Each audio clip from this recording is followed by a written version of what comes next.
Hello everybody. It's me. I'm back. We're here with Final Fantasy XII again. We're just, been playing shooters for the past couple days, so we're back with an RPG. Today we're gonna be going through some plains. I think we're gonna be going through Giza, and then after that Osmone. I don't know where we're supposed to go to get to Osmone. I think it's south, so we'll just head in that direction. Anywho, I think I said last time before we were about to finish up that I was reconsidering what I had Balthier as. I'm just gonna keep things the way we've got them going so far. I think we'll be fine. I'm the kind of person that just kind of anguishes about whether or not I could be doing things better, but honestly, I think I'll be fine with this game. It's clear that I could fuck this up pretty bad and still do okay. But I'm not sweating it too bad. Bacchus's wine, I think, sets berserk on someone, so we'll keep that on hand in case we need someone to go absolutely fucking nuts. Everyone in Final Fantasy is an angry drunk, I guess, believe it or not.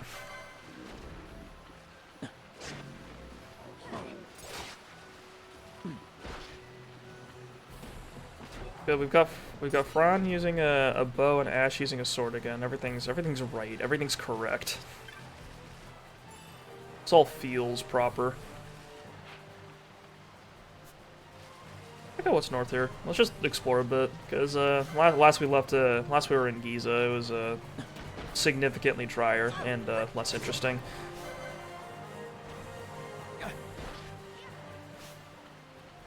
Okay, Fran's level 20. Cool. I think what were the pairings I set up? It was like Fran and Penelo, Ash and Vaughn, Balthier and Bosch, right? Nell's got a crossbow. She's ready to kill.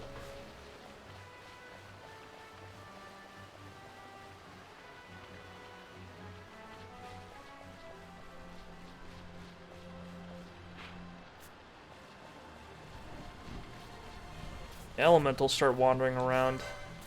That is not what I want you to attack. That guy, there we go.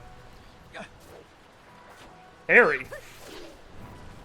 Not what I was expecting.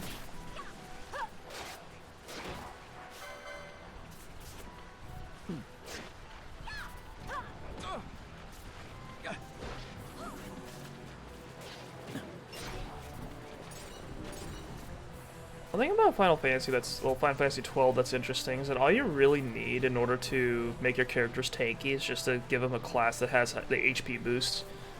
Because all the defense is kind of the same between the armor types. It's just whether or not they have health that the classes determine.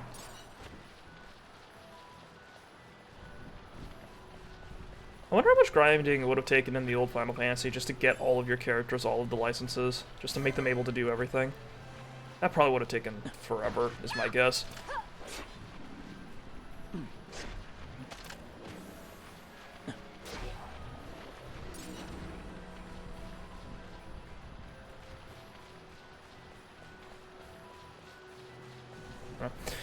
Kind of think of something to talk about.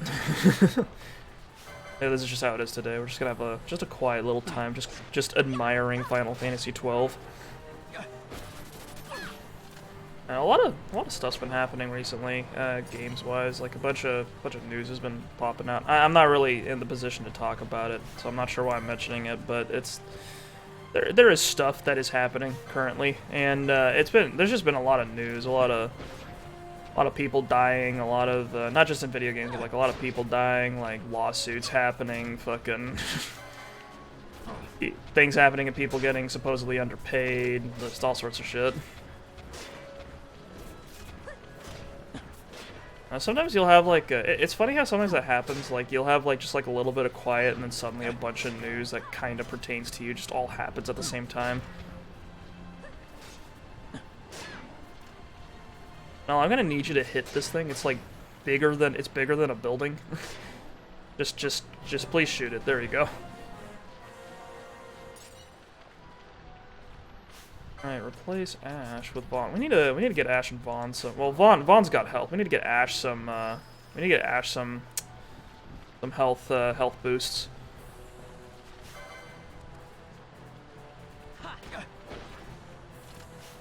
Does he know magic wise? Cure, shield, protect. Oh yeah, he's got everything he needs. One game I actually started playing again, not too long ago, just on my free time, is Final Fantasy X, and that game's actually really, it's interesting. It aged more than I thought it would, just because it's like, how would I describe that? It's like, the game... Like, the game looked really incredible on the PlayStation 2. And then, like, and the funny thing is that there's a remake I'm playing, right, of Final Fantasy X. The version that they released, that's Final Fantasy X and X-2 just bundled together for PC. And the funny thing about that is that I think they increased the resolution on all the textures, which is really nice, but, there's also the fact that, like, the animations are all still the same, obviously, because that would have taken an insane amount of work to redo. But the thing that's kind of nuts about it is that, like, seeing all the increased, like you can up-res the textures, but the faces are still kind of weird looking, and like all the animations are still very stiff. So, and like that's what they had available to use, like at the time that the game was made. That's fine. But like it's just kind of jarring sometimes. Like at first, I'm used to it now, but when I first saw it, I was like, ooh, this game looks and feels older than I remember it being. It's still a great game. It's still a great game though.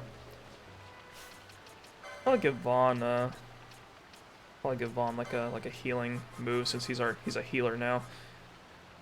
Ally HP less than, say 70. Just throw cures out left and right. That's what I want to see from you, buddy.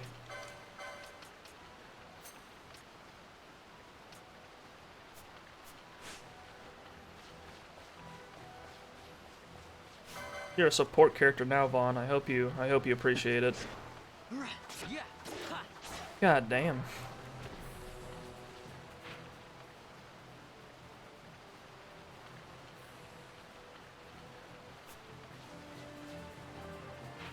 But we've just looped back around. Just zoom around real quick.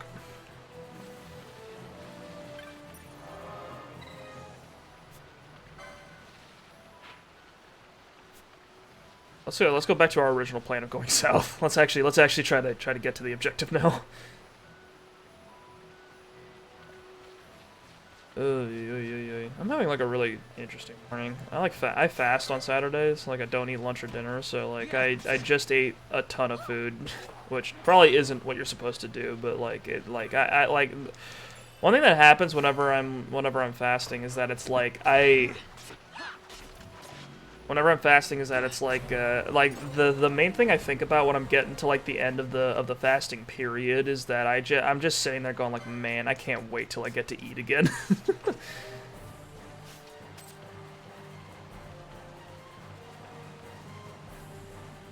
But it's a little weird, but yeah, I don't realize how much I took eating for granted until I deprive myself of food for like 24 hours.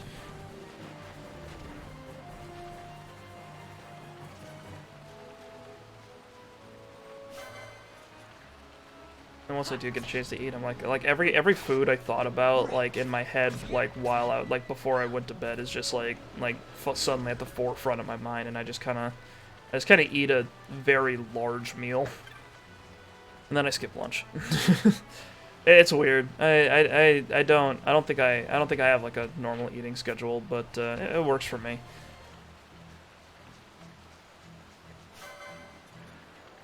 It's also, you know, part of a plan to lose weight.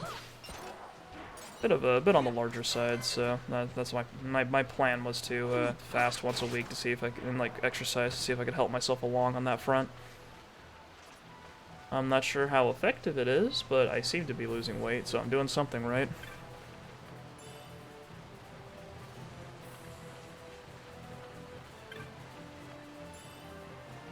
And money, just random bits of money in random pots, just scattered around the plains.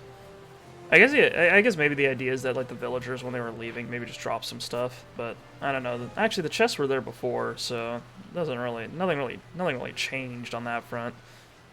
I guess people just drop shit all the time in Ivalice. Like, it's just all over the place. It's interesting that this game has oil, which does more like causes fire to do more damage, but like if you're running around in the rain, that doesn't cause like lightning to do more damage. I don't know, it'd be interesting if more. I think one thing that would make games with magic, like in an elemental system, like Final Fantasies tend to have, I think one thing that would make them more interesting is if they also threw in like environmental effects. I remember in like Final Fantasy III for the DS, which has a different name in Japan, they have a.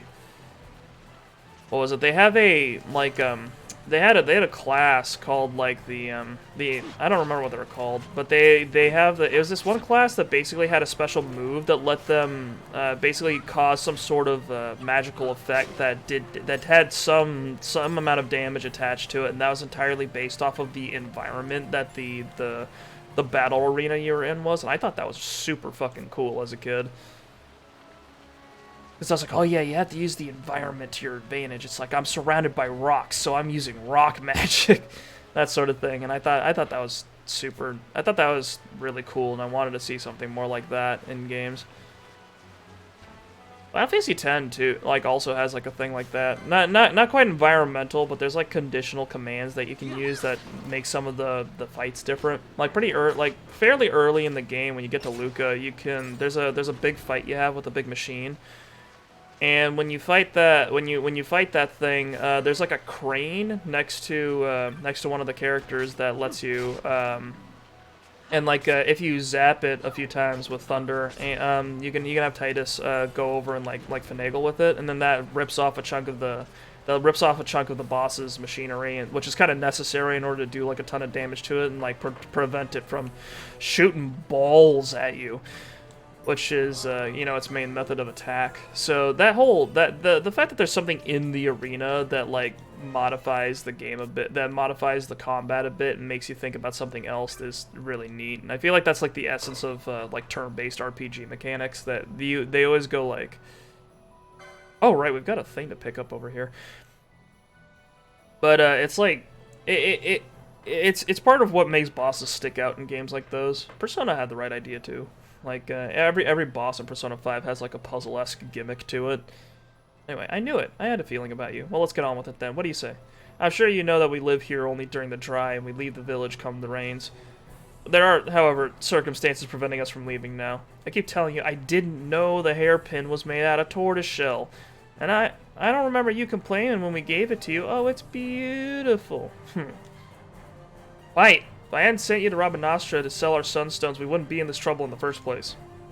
You only brought me the hairpin hoping it would keep me from noticing how much money you had spent. You meant to trick me. And to add insult to your deception, you find me a hairpin of tortoiseshell. What has Elder Brunoa said about tortoiseshell? You're incorrigible. I'm sorry you had to see that. Please allow me to continue. A great beast known as the Gill Snapper once ruled these plains. Our people call it the Rain Lord. A fearsome tortoise. It fights as a beast possessed in battle. Our forefathers drove it away, but now it has returned. No doubt this hairpin my brother brought me has weakened the curse and stirred his wrath. Elder Brunoa keeps the Rain Lord away while we're here, but she can't do that when everybody leaves during the rains. So she asked us to stay and keep Giza safe while they're gone. I don't know how, but this urn's protected us from the Rain Lord so far. But until that thing is taken care of for good, we're gonna have to keep doing this. Please, the Rain Lord, the Gill Snapper, kill it. I hear the conviction of your words. Take the urn my brother is carrying. Brunoa prepared the urn to seal away the evil of the Rain Lord. You must point the urn at the creature as you land the killing blow. Nice, I've got a pot, and I'm gonna kill a turtle with it. The Rain Lord, this Gill Snapper, is to the east in a place called the Tracks of the Beast. Heavy rains draw it out to wreak its havoc. Fortunately, we are familiar with Giza during the rains. The wadis overflow with water. The wadis over. Is that how you pronounce that? The wadis overflow with water. Is that a word? Hang on.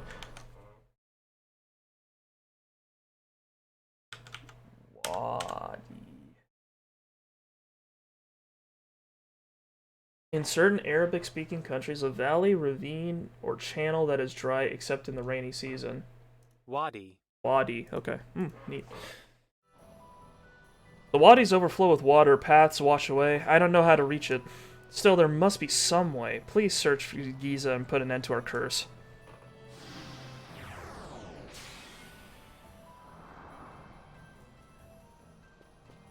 Alright, Gill Snapper, is that one of the rank 4 ones?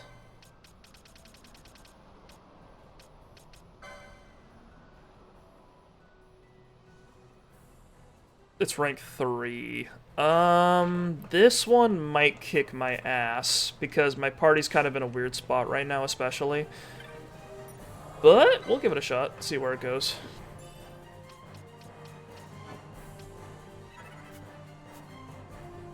This is just how hunts go for me. I just kinda... We just give them a shot, and if it doesn't work out, we'll come back later when my numbers are bigger and I'm ready to handle whatever. I don't strategize, okay? I overwhelm with numbers. The 2 times I played StarCraft 2, my only strategy was 3M because I liked making the meatball and throwing it at people. I always lost because I was playing against people that knew the hotkeys and how to like actually mass up people really quick. But I had an idea. I had an idea, and it worked out sometimes.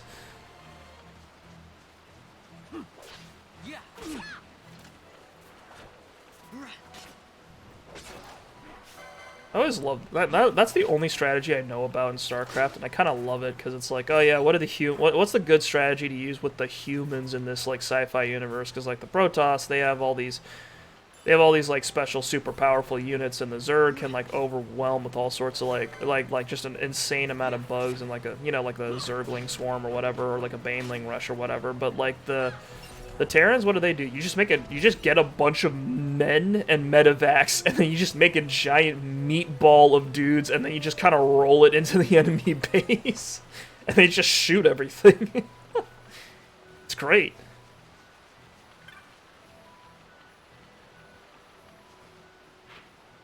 Okay, we haven't quite built up the bank yet. We've got a tree we haven't hit yet.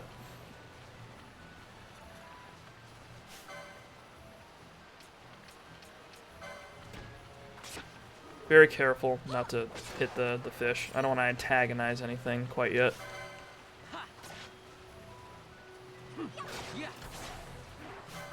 This party does a lot of damage. Like Vaughn was a melee fighter before we put him on the white mage train, and Penelo just got a bunch of strength motes for some reason. So now when she shoots a crossbow, she shoots like really hard. That's to the Ester Sand. That is not the direction we want to be going.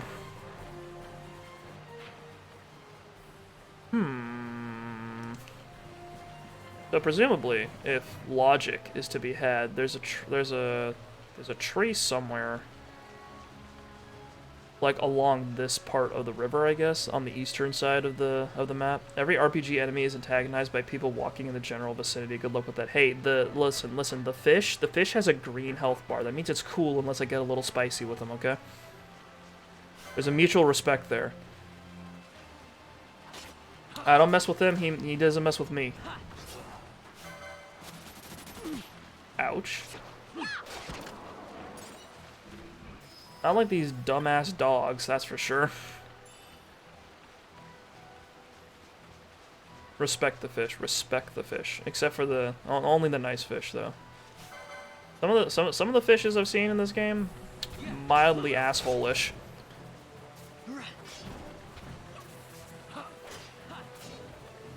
I like how dynamic the numbers and like the icons are in this game. Like when it's not just a miss, it's like a miss. Like like there's like a fucking, yeah, there's like a little animation for each of the words. Always found that pretty neat.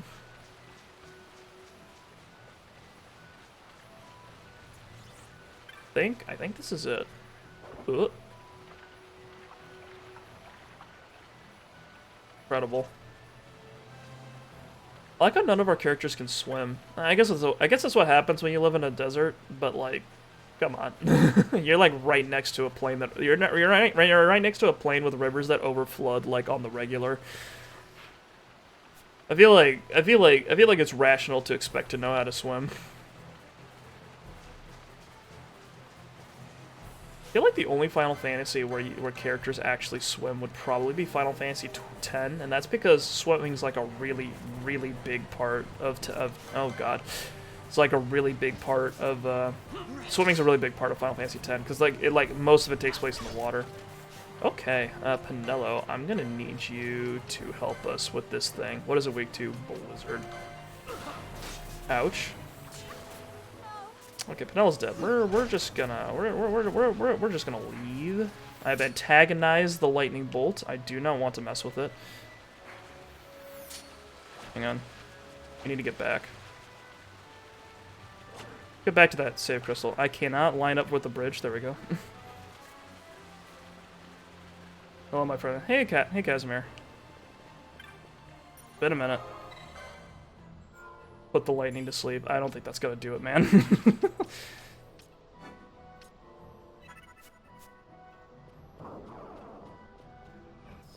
I'm streaming myself, so I'm heading Twitchwards. Oh, nice. Adieu. Alright, see you later, man.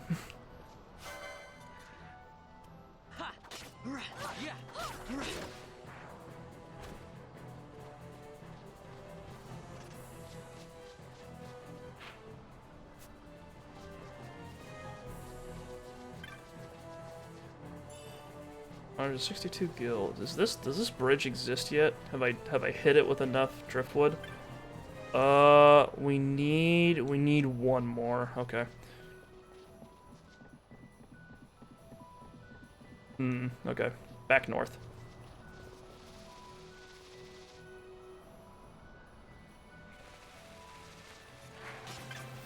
I'm done hitting hyenas. Let's just go.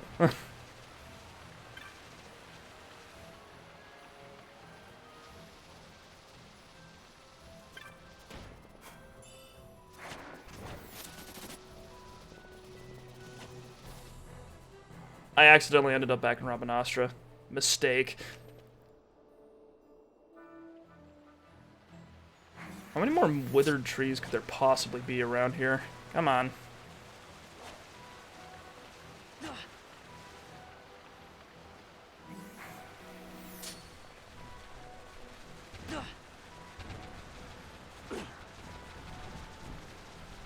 I wish we could just carry one of these logs that are on the ground and just like dump it in the river.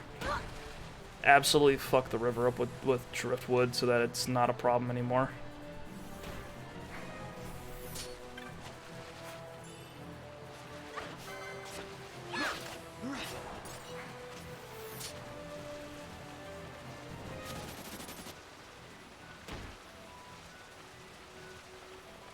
There's one.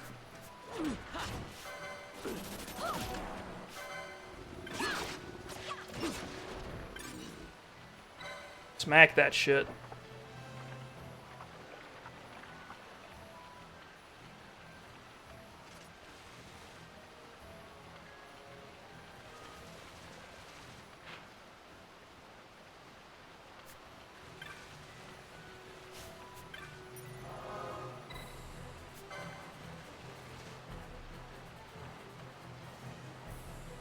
I love how ridiculously fast they let you be in this version of the game. It's such a treat.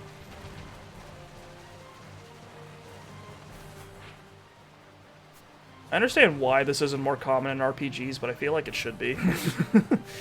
It's like, alright, we know you don't want to do all this running around and grinding and whatever the fuck here. Just fast forward, do whatever.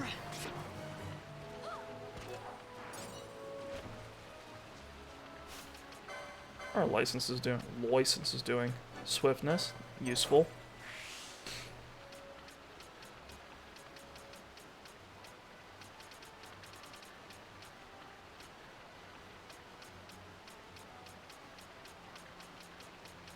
That's just stuff up in that corner, so we can kind of ignore it. There's health over here. Let's go over to White Mage, see if we can. Oh yeah, Vaughn needs some magic lures. That's what he needs. We need to get you up to snuff. Catch up with Ash.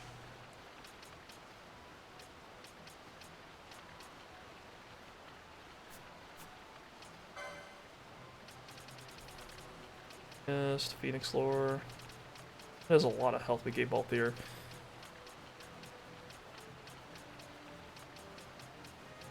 Does Balthier really need magic lore? I don't think it's useful for him the way we've got him set up. He's like a purely physical creature right now. swiftness might be useful. That's an expensive fucking thing there, though. Ooh. Hang on. We...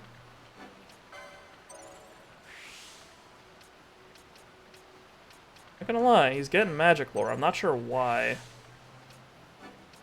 Not sure what this is for, because I don't think he can learn any magic. As, like, with the classes we've got him set up with. Achilles. Render one foe vulnerable to an additional element. Ooh. Lore, last stand, numerology, swiftness. Take a look-see. Martyr. He's got a bunch of stuff that's for, like, getting MP and such, but I'm not sure. Not sure, man.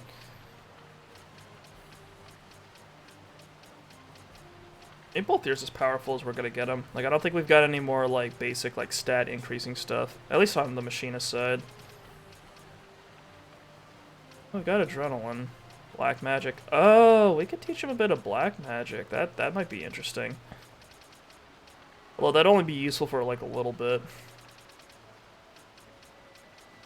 Oh, we could get even more battle lore. Ooh, baby. How hard can we make Balthier hit? Oh, God. Oh, God.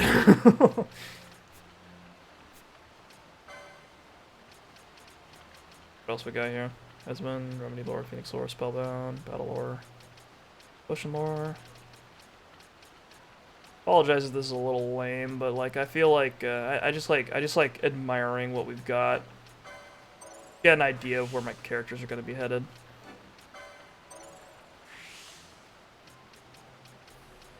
More health, sure. We'll just give Fron some more health. Make her a little tankier, I guess. Just in case we run into a situation like we did back in the mines where she kept getting targeted by everything under the goddamn planet.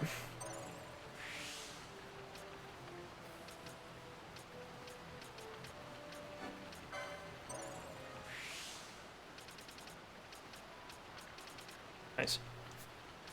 Okay, wait a minute. Oh, we've got a lot for Ash. Headsman, channeling, knight. You may see a fucked up chessboard, but I see some big numbers. Bro, your chessboard's all over the place. I don't even know where the... Like, there aren't even any rows here. What is this?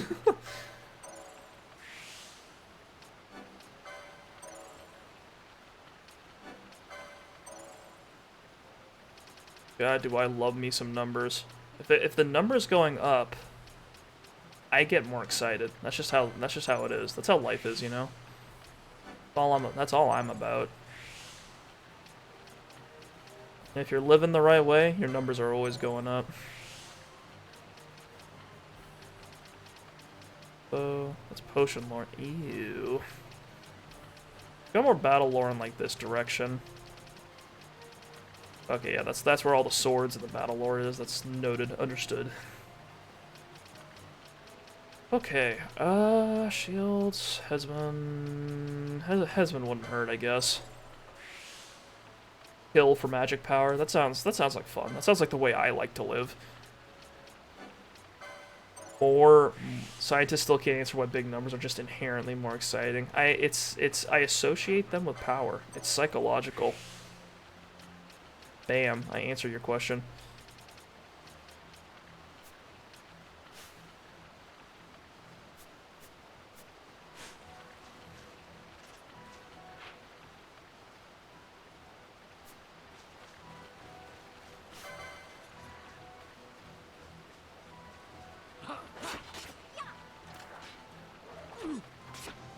God, I can't wait until everyone's got like all of their lores and shit. Years of research answered in a sentence. I'm just that good. Just that smart.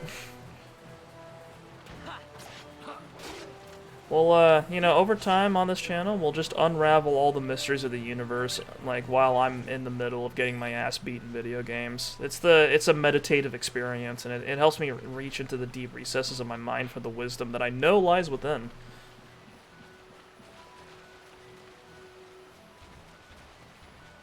Trust me. Just trust me.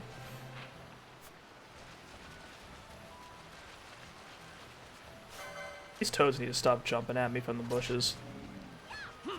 I know I kill them anyway, but it's just it's not good for my heart.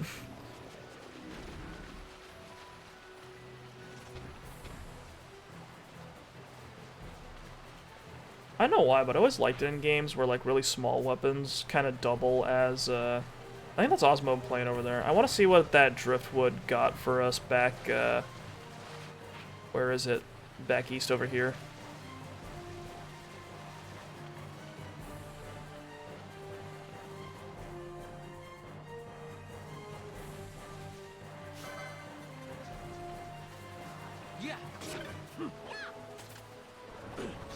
You know, it's funny. I remember I was complaining to. I think yesterday when I was playing Far Cry 5, I was complaining to to someone that basically there's a like there's kind of I kind of haven't had there's kind of a we kind of commiserated on the fact that we had a bit of an issue with this is still not. You know what? I don't care anymore. I'm not. Should I really go look for another tree? Fuck, dude. Was there one by the two people here? Have I hit that? I have. Ugh, Christ alive. How much driftwood do I have to smack? There one in this zone that I missed somewhere? Somewhere, maybe?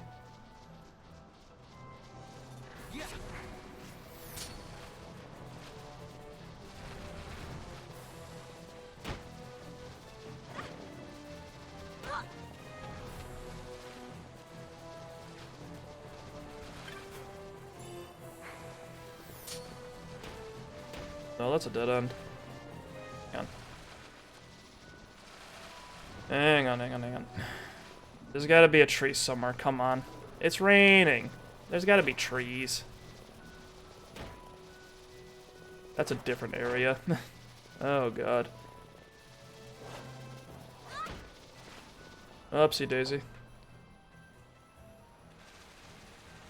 That tree already smacked. Hang on.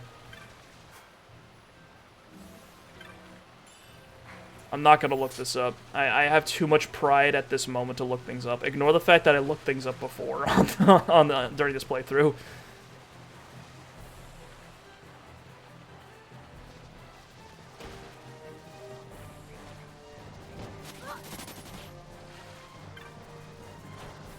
But this is lame. Where the fuck is that tree?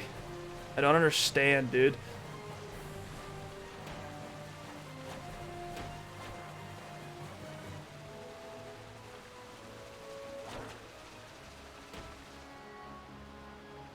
I don't get it. Oh!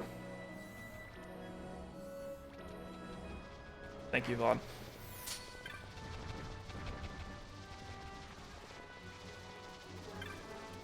You know what? We'll do this another time. When we're actually when we come back to Giza, we'll actually try to take out the gill snapper, and we'll just do it then. I don't.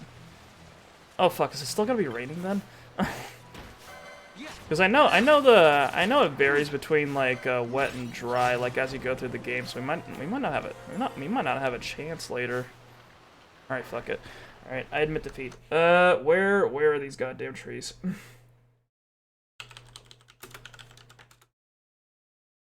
Where are the trees Giza plants? I knew Google would pull it up as a recommended thing. All right, cool. We've got a map.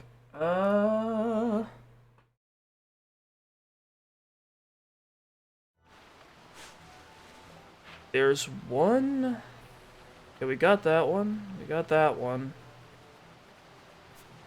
Okay, I think I know where we should be going at least. But I'm a weak man and I don't want to waste too much time.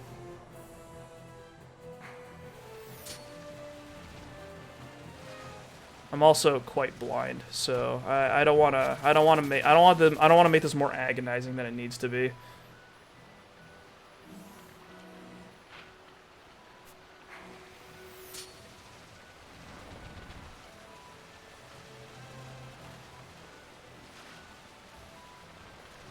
Could be if I've already got have I already gotten this one? Not here. It's oh, hang on. Okay, one sec. It's over. So one stump should be over here.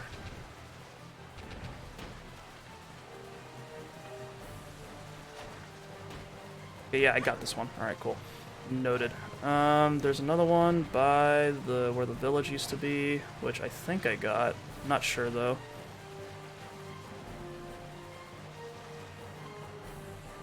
I think I see it. Yep, there it is. Oh, motherfucker. I was too distracted with the ghost.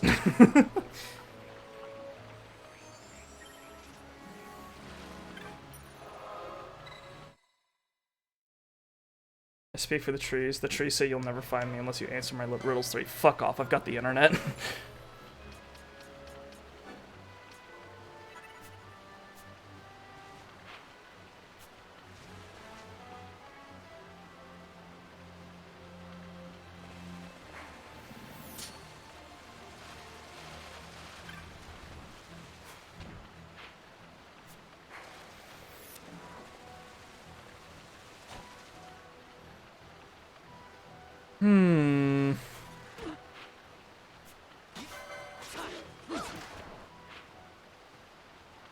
Vaughn's attacking on the regular, but I'm no longer congratulating him for it.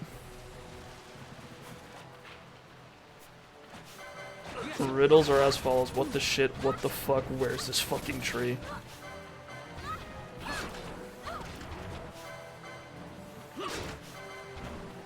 These gators are so fucked up. You see that shit? I think anything that has a face inside of its mouth is always just it's just a problem for me visually.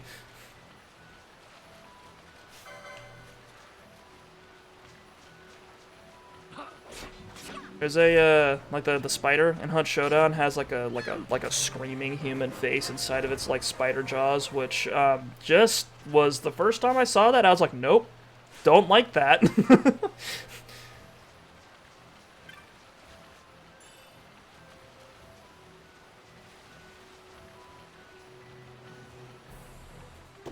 God, some freaky shit out there.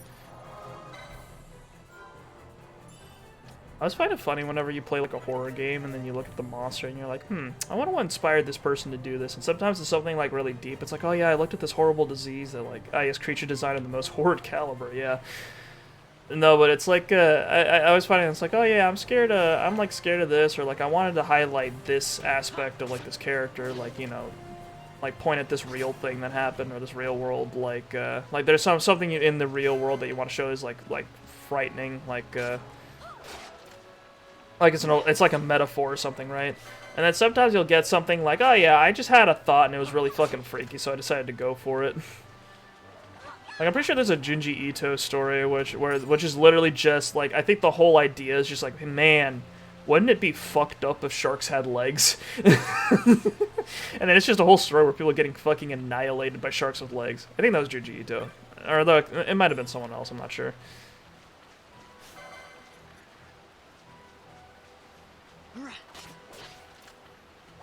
I also find it funny how, like, that little story, like, what it was rolling with was the idea that sharks with legs would immediately, like, go around and just eat people, but I'm gonna be frank, I don't really think that would happen. I think they'd probably eat smaller things and they would avoid the people. Because it's like it's always a monster that predates on humans, right? But, like, we've got some pretty horrific animals, like, on Earth already, and they don't eat people on the regular, I'd say.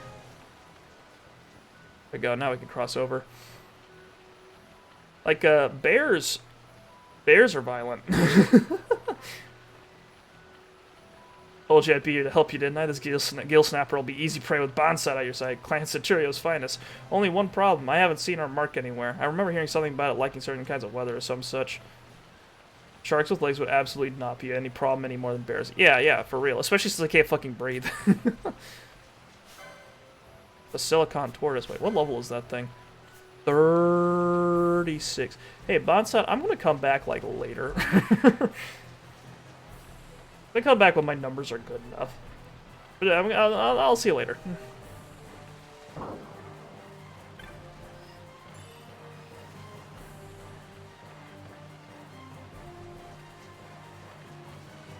Like, we've gotten accustomed to bears, but, like, have you seen bears? They're fucking crazy. They're, like, all muscle.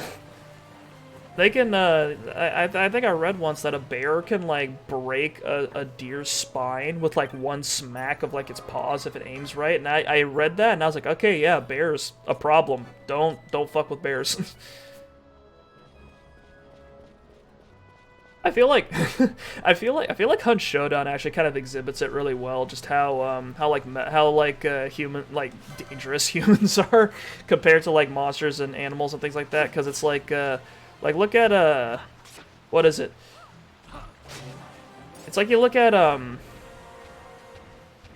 the main problem, the deadliest thing you deal with in Hunt Showdown is other people. It's other humans. It's like, oh yeah, what are you scared of when you go into this, like, horrible fucking, like bug-fucked swamp in Louisiana? It's like, oh, is it the women with their spine snapped in half and their heads tilted sideways that have an entire, like, hive of, like, poisonous wasps growing out of their stomach?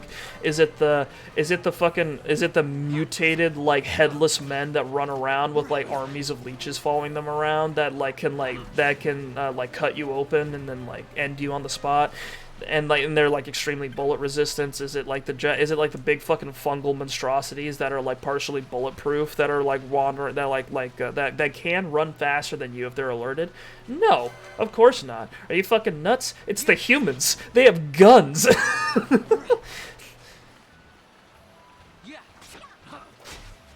Like, give one of the grunts a gun, and then you can talk to me about what's the most dangerous thing in the bayou. Like, oh, you got the fucking butcher. He's just giant monster man with a pig head, like, on his shoulders because he doesn't have a man head anymore, and he's running around with a flaming butcher's hook. Like, it takes him like a billion shots to kill him. What do you do about him? Oh, if you obviously, you're just taking the wrong gun. If you take an elephant gun, like a Nitro Express, yeah, he's easy. You just gotta shoot him like 3 times.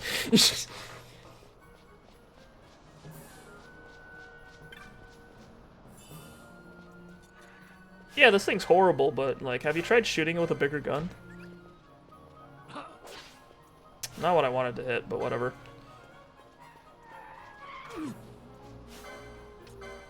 I keep fucking... It's the zoo. I want to hit the zoo. That's the thing I want to attack. Not hit this thing. Nella, can you get this thing for me? Okay, Vaughn just finished off that. Also, on the topic of bears and moose are the big forest boys that we take for granted that would step on us and not think twice. Yeah, moose are pretty terrifying. It is moose, right? I never learned what the plural was. Hang on. Another thing I want to look up. I never did this.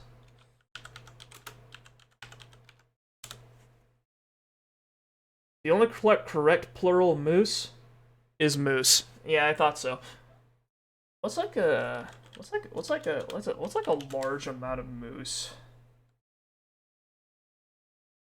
A group of moose is called a herd. Okay, yeah. Multiple moose. It's not meese! Shut up!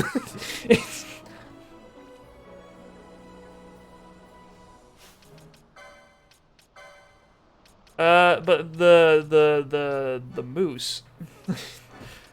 So I always find those, like, classifications where they, like, have, like, a group of animals and they give it a fun name. I always thought those were really cool. Like, especially when it's something unusual, like, oh, what, like how many, like, it's a murder of crows. Why is it a murder of crows?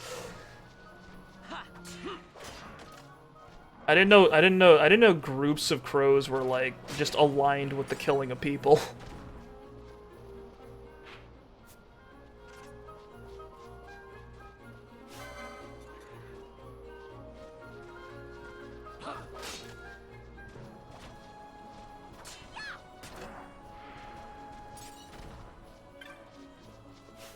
This really is a Final Fantasy game I'm playing. You find a new place and you're like, wow, look at all these majestic new creatures that I can kill.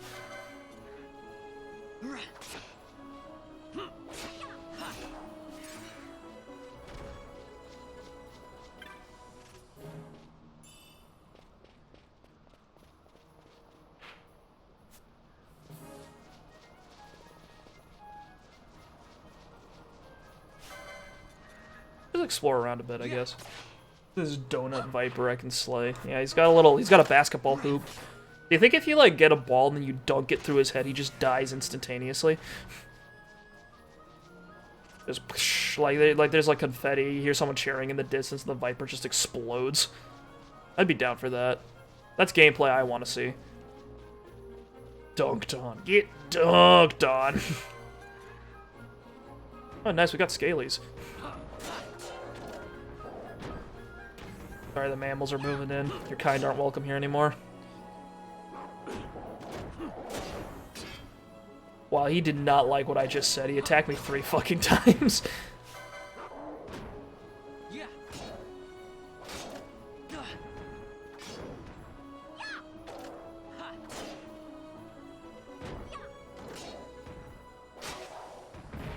One thing I really like about games like, I guess Undertale would be a good example. Oh, one second. Okay, sorry, sneeze. It's one thing I really like about games like Undertale is I like when you have a game and there is something serious that it wants to say, but it really just isn't afraid to not take itself too seriously. Like there's some humor to be had there, and it can enjoy, and then there's something like which you can enjoy.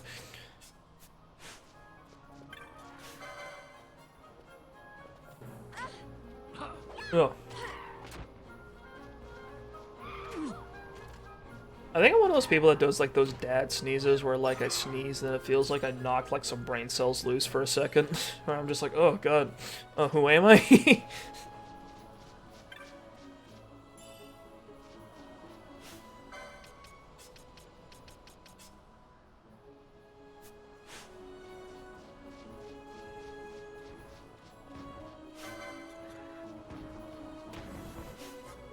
Now, can you, like, de-slow Bosch real quick? We don't have haste. We need haste.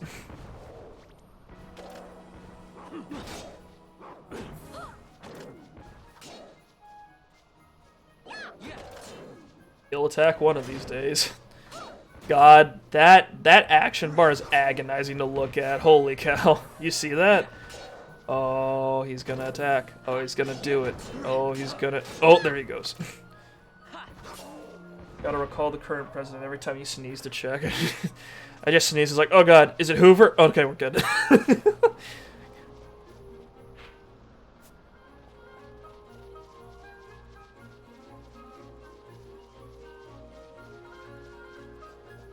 Just wait so long. It's, a patient man is an accurate man, I think. God, why does slow last this long? This is awful. Is this a scaly convention? What are all these guys doing here?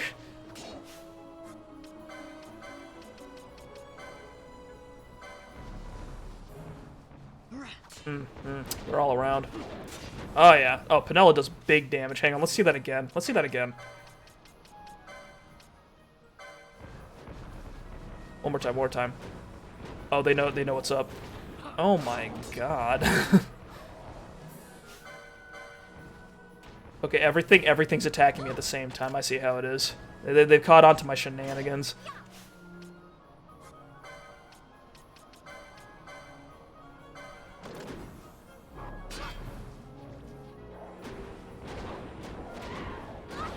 You guys, like, stop punching her for a second? Jesus Christ.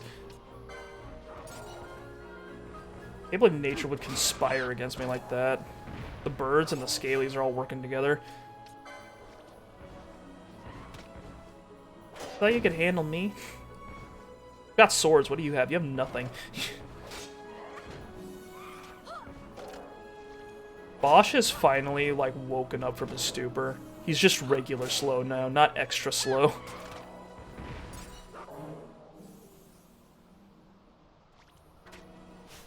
No, I'll just attack the thing. Bosch, we'll replace with Fran, I guess, right now.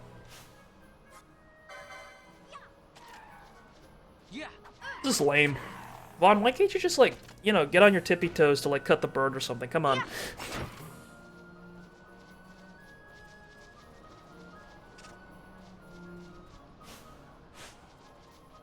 Oh, Penella's level 21. Well, I'm gonna need to keep her out because we've got birds up ahead.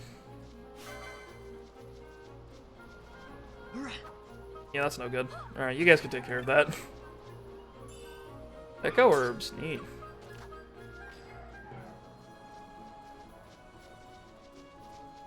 Like, I'm really glad we gave Penelo those battle motes just because she having the extra crossbow damage is making the birds less of a hassle. So we need to get Bosch some swiftness. I'm realizing that's in the Bushi section, right? Oh, yeah, we can get him some swiftness. Everyone knows samurai are just crazy fast, right? That's how it works.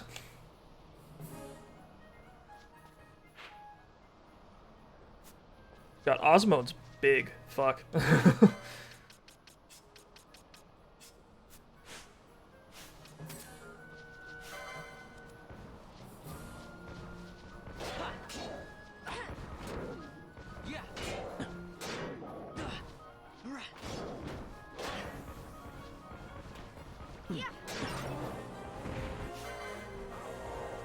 I really want to see like a side-by-side comparison of what like an endgame license board looks like in this version of Final Fantasy XII versus like an older one.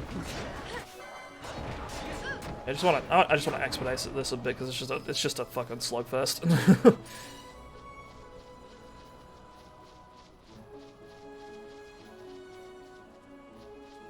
Black chocobos. Definitely the samurai, not another martial arts. Practice based in stealth and speed. According to a friend of mine that actually studied like East Asian history, apparently ninjas weren't really like, I think there's this expectation people have that ninjas are like specially trained, like special forces or something like that. But according to him, they were more like disgraced former samurai. Like, you know, something happened, they don't have a master anymore, and then they would go and like. Something would happen that like they don't have a master anymore, and then and if they wanted to work for another guy, the other guy would be like, well, it wouldn't be very proper of me to just kind of hire you like as my own guy. So instead, what we're going to do is that I'm going to hand you some farming tools, and then when this guy walks by, I want you to shank him. Like that's what made a ninja. And them like dressing up in like dressing up in robes and like sneaking into a place using like a grappling hook or whatever was actually just kind of like not that common. Like not unheard of, obviously, but not that common. What happened to this guy? Ah, travelers, are you? We were traveling too till the fell creatures of Osmone plane got the better of my partner here. We're exhausted. Where are you headed, by the way? Jahera. Then you're headed the wrong way. Jahera's back the way you came. Oh, that's nice of him. But anyway, yeah. Believe it or not, ninjas in real life weren't wearing bright orange jumpsuits and jumping all over tree branches and shooting fireballs out of their mouths or anything like that. The ninjas were in fact closer to murder hobos than any D&D character. I regret to inform you that a lot of assassins out there were very murder hobo-ish. But yeah, no, it's it was like, I think once you like. It's kind of like how chivalry, if you look at it, wasn't. If you look at chivalry like as a knight's code, like a good if you look at like a manual that talks about it, a lot of what knights were taught was just how to fight people, and like the whole notion of honor and like respect and teaching other people stuff was like useful, but it's not like it was anything particularly special compared to like modern just manners. I know it's often over-exaggerated in fiction, like that, and that's not bad, obviously, because it makes things more interesting and fun. Like, would Naruto be as interesting if they were historically accurate ninjas? Maybe, but it wouldn't be interesting in the same way. you wouldn't get all the crazy shit that people do. Right. It'd be really cool if you could code your characters in this game, like with gambits, to be like, yeah, do this, unless this, and then just kind of like make a whole fucking like paragraph of commands that are extremely conditional. And then like you just kind of take your hands off of the controller when you play the game. It'll save me some effort. I can just sit here and commentate without having to press X once in a while. Like, the game's simply asking too much of me. Max optimization. Oh, Balthier just stabbed that dude right in the neck. He's doing it again. God damn. There's no mercy when you're Sky Pirate. You just gotta take the advantages you've got. There, bam, no balls. Ugh.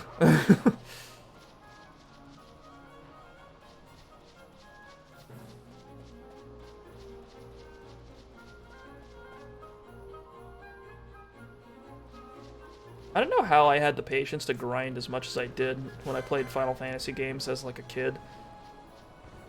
When I was younger, I remember I played Final Fantasy 3 and I never made it at like there's a like the way Final Fantasy 3 is structured is that you start off in this one area that you like you find all of the you get all of the characters in your party, like they're all in this one little like this area that's walled off essentially by mountains. You run around, you fight, you run around, you fight monsters, you do a couple dungeons, and then you get the whole, it's like, oh yeah, you guys are the Warriors of Light, you need to go and banish the darkness that is taking over the world. Yeah, go, fuck off. And then you run around, you fight monsters, you kill things, and then, like, the thing is that in the first town, I grinded so fucking much, I was like level 12 and my characters were doing like 6-hit combos when I was in an area that was meant for like level 2 people. And I would just fucking flatten everything in my way. And that, for some reason, I just really liked that as a kid. I just really, like I said, I just want the numbers to go up. Like, I don't optimize numbers by, like, being smart and, like, picking good, like, level up things or, like, anything like that. I just want to keep playing the game until the number gets bigger. And that's why I can't afford to play an MMO, because if I do, it'll do things to me. It'll ruin me. Or maybe not an MMO, but like something else. Some other type of like numbers-based game where the number just goes up. That's why I don't play cookie clickers, that's what it is. This thing didn't even attack, it just kind of gave up.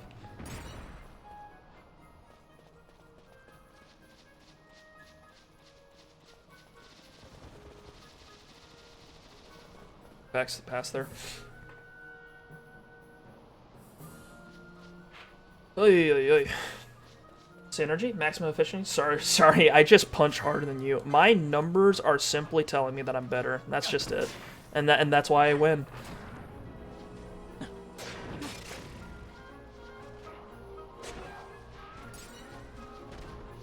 Not only am I built different, I built myself different. I built more.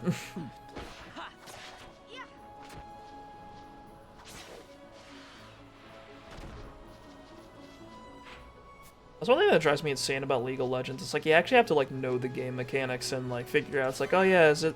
One thing that always drove me insane in League was shit like it's like, oh yeah, you should build magic penetration instead of ability power, and I'm like, why? Like, wait, how am I supposed to tell what matters? And like, I feel like I either never got a straight answer or I never got a straight answer that completely made sense to me.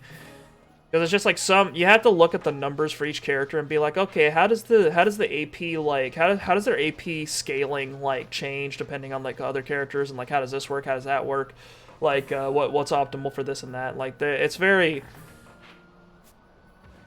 annoying. It's very annoying and not immediately clear. This is a lot of birdmen. Holy shit.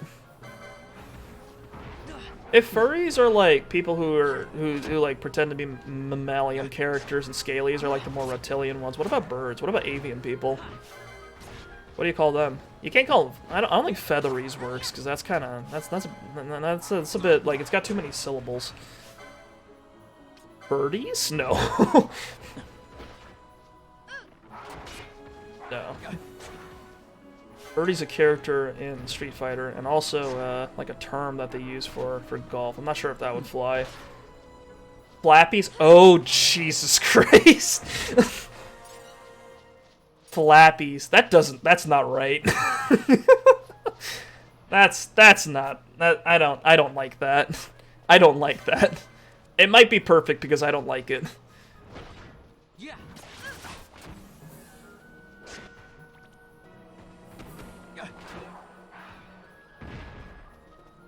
Oh no, birds aren't the only ones that flap, though. Like, don't fish flap? I don't know.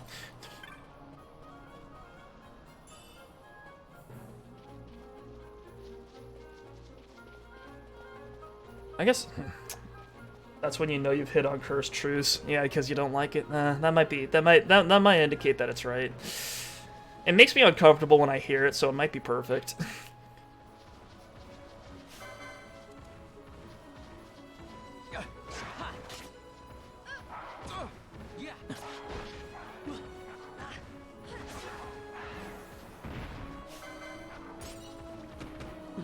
I wonder if we'll hit a point in the future where like furries are more like, because they're their own demographic, like they'll have like some other more appropriate term for themselves, and then like the term furry will become like a slur.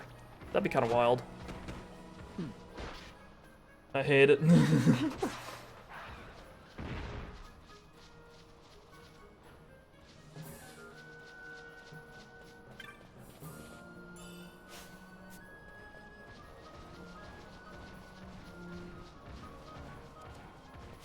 Furries are one of those demographics where, like, the more I learn about them, the more confused I get. Like, it was just like, at first, it's just like, oh yeah, they're people that like, they're people that like anthropomorphic animal characters, and I was like, oh, okay, that makes sense. And then it was just like, oh yeah, they also dress up as the anthropomorphic animal characters. And I'm like, okay, that makes sense. I know what cosplay is. And then it's like, oh, they also think that they literally are, like, their own anthropomorphized character. They call them fursonas, right?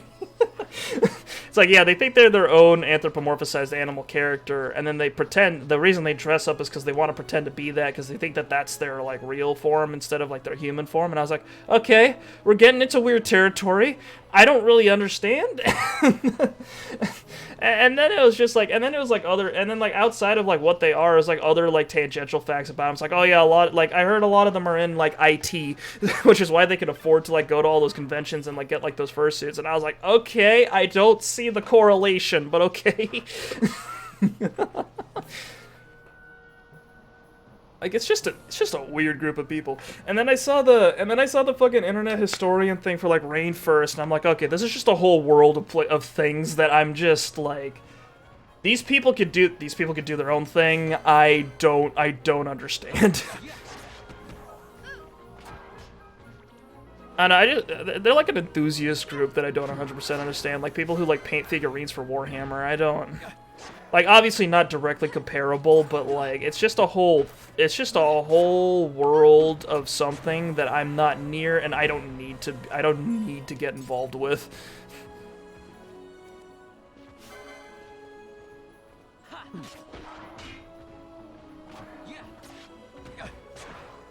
I'm just wiping out the local bird population. I'm on a chain of 14.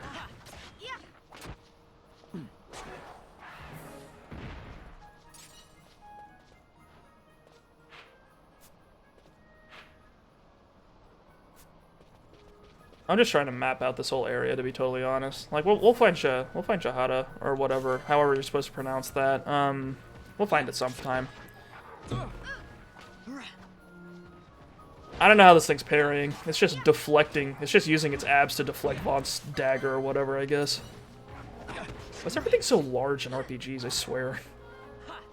I've known many, and let me tell you, all of them are introverted nerds in Google and Amazon with nearly maximum seniority at the job. Oh no.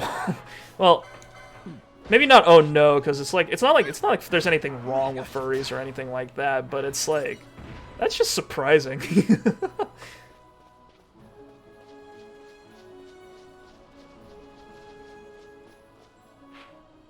That is kind of fascinating. I wonder what the core, I guess it's just being on the internet a lot, maybe. I have no idea.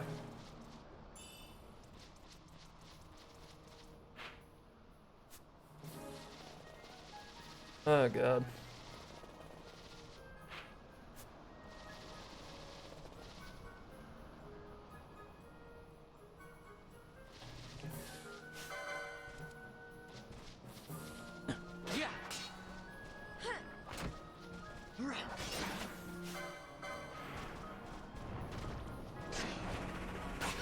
Ouch. Why does everything spin? The Viper spin, the Chocobos do a spin kick.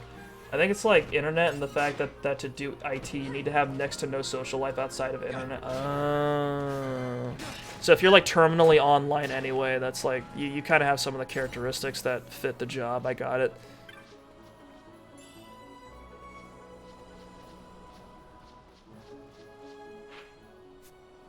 That makes sense.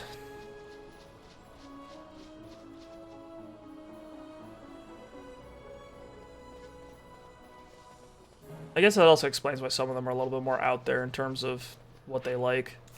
I don't know, that internet historian documentary like thing that he did just really opened my eyes to what people could be, I guess. Like I just saw that and I was like, oh dear.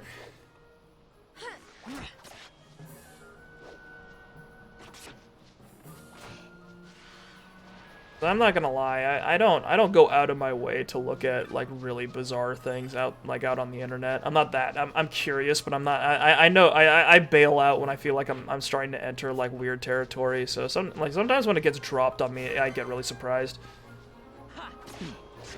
I definitely know some things that are a little like weird that I wouldn't like state in front of polite company, but like I don't know that much, I think. I know this is gonna be really cursed what I'm about to say, but there was actually no, I'm not gonna say it because it's gross.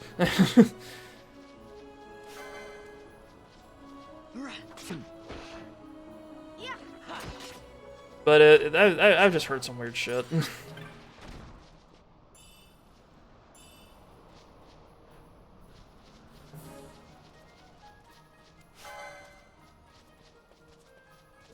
Honestly, a good part of the reason why there are certain words that I just I can't look at the same way again is partially because I used to browse like a lot of fan fiction, and there were some because naturally when you look at fan fiction, there's like a lot of tags that are very definitely associated with pornography, and you don't know what the way it worked for me is that you don't really know what the word means until you, like, read the description of the fic or, like, read it a little bit and then you realize what they actually meant by that. A good one is, this is really cursed. A good one is, water sports. Like, if someone said the term water sports to me, I wouldn't comprehend it the same way as I used to. Don't look it up. Just don't look it up. It's just when the characters are on a jet ski or whatever. That's it. Don't think about it, okay?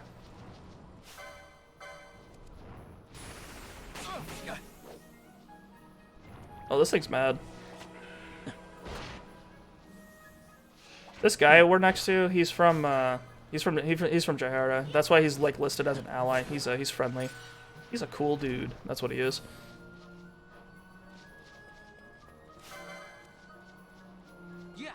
Yeah, it's not really something someone would expect. There's a few other words out there. Sorry, I'm always like stiff in the morning, so I sometimes need a stretch during the stream.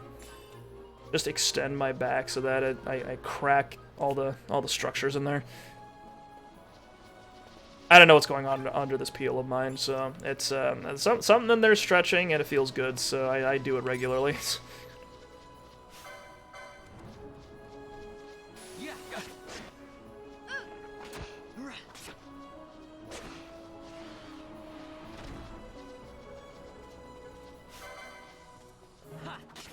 It's a shame the chocobos here are violent. I like chocobos. I think they're cute. I think they're a really solid like conceptual alternative to horses, because like, you know, a horse is like, it's like a big creature, like ridiculously optimized by nature for running fast, right? To the point where the whole the horse's whole body is literally just like a hand, like, because its legs are more akin to fingers than they are to like legs and feet, as you'd understand them, like from looking at other mammals. So like horses are literally just built to run. So as a result, and like chocobos actually also look like they're completely built to run, but they're birds. So and they're like two-legged birds, and sometimes they can fly. So I think it's just a really cool. I think it's a really cool little like way to show like this is basically a horse, but it's different enough from a horse to be interesting and cool. Where's this? Is this where the tribe's at? Okay, yeah, we made it. This is Jahada. It's the land of the Garif, and the Garif are the big horned men that are around. The chocobo pen here if you want to get around without having to worry about stuff. I think there's a shopkeeper here that sells like the next tier of equipment, so I'm I'm glad we killed a bunch of horses because those iron carapaces sell for a lot from what I remember. Who are you? This is Gareth land. No place for human children to play at games. Good creature design is when a creature feels almost natural in context of reality. Yeah, absolutely. Where like you see the creature and you're like, this is definitely nothing like what we've got on planet Earth, but it makes sense. They are wayfarers. They bring no harm. I saw them cross the Osmone plain. They are warriors of great distinction. The fiends of the plains troubled them not at all. See, this guy knows what's up. You ventured upon the plains alone, war chief? Again? What business have you with the Gareth? Vaughn just explained the entire plot leading up to now by nodding that single time. Just complete, total communication. Maximum efficiency. Let them pass. The responsibility will be mine. If this is your wish, war chief. Then you may pass. These days see many humans wandering through our lands.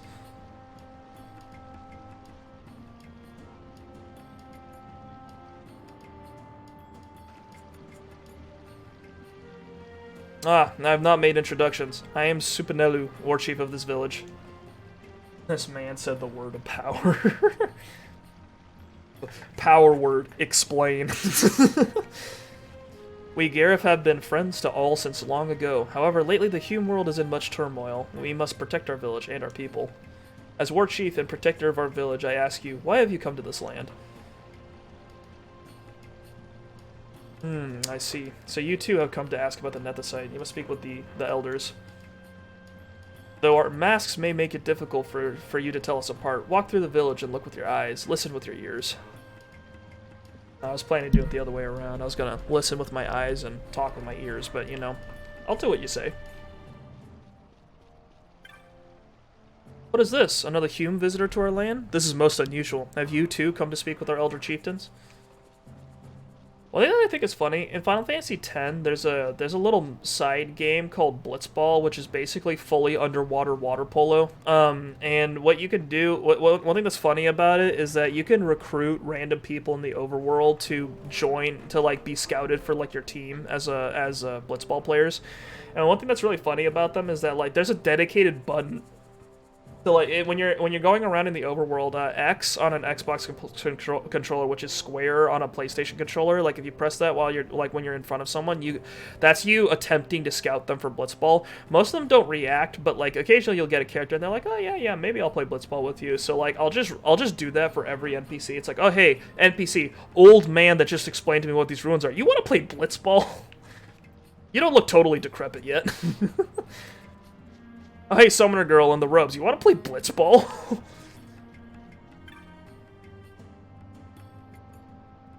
Oh, what's this? More humans come to visit us? A little bigger this time, but no matter. You need not tell me anything. I know you have come to our village to learn of the stones, the Nethicite. We Gareth have knowledge of this, passed down from father to son, mother to daughter. Some of it remains, some has been lost in history's sands. I know nothing of the stones. You must speak to the great chief. He alone holds the deep knowledge of these things. He alone remembers all the tellings. Cross the bridge to the north, and there you will find him. There are watchers at the bridge, so I think it best to speak with War Chief Supinelu. May I ask of you a favor? Give this to War Chief Supinelu from me. You obtained a Giza stick. Nice. There is no rush. When you next happen to meet him, you may give it to him then. May you find all the answers you seek.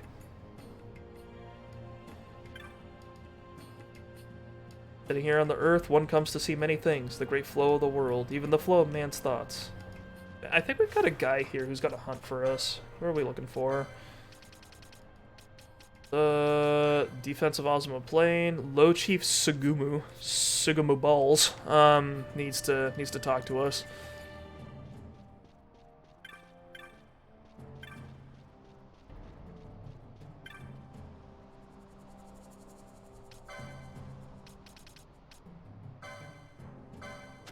Got him! Fucking obliterated.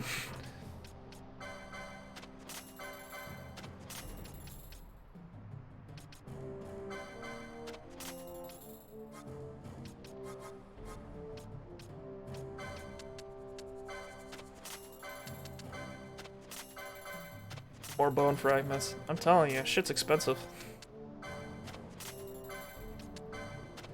One thing that's lame about the hyenas is that they don't. Holy shit, those turtle shells are expensive. We're making soup. Oh god. Oh god. Oh god, the money. The dollars. So much.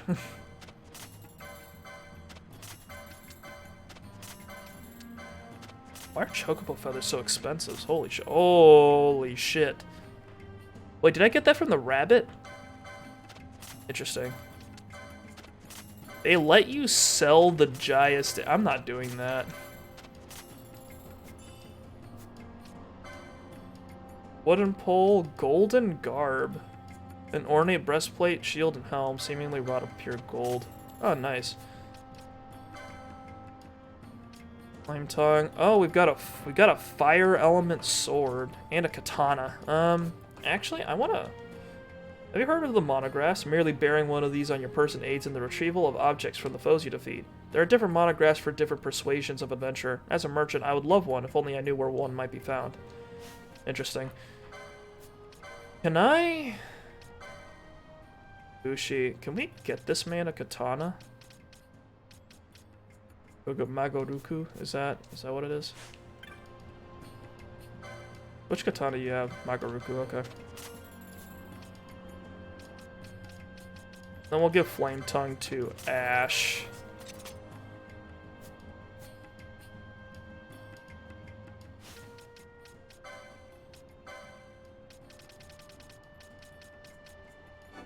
There we go. That Bosch can do a little bit more damage.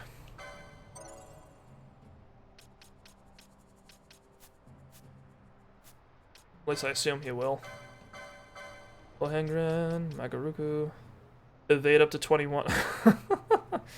Wait, so if we remove the shield. Hang on, where's the unequip button? Ah, whatever. Oh my god, his evade would have been lower with the shield on. That is funny.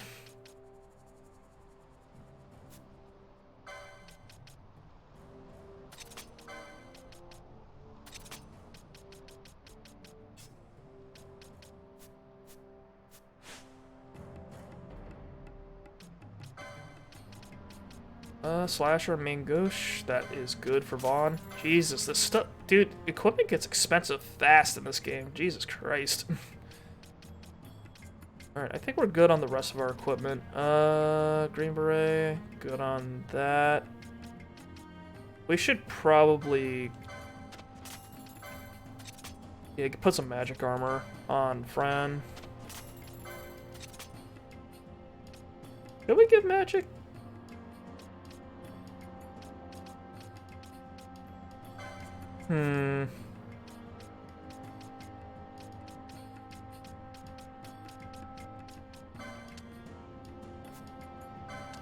Yeah, sure, why not? We'll give magic armor to Bosch and Ash. Sell those. Sell all of our old equipment.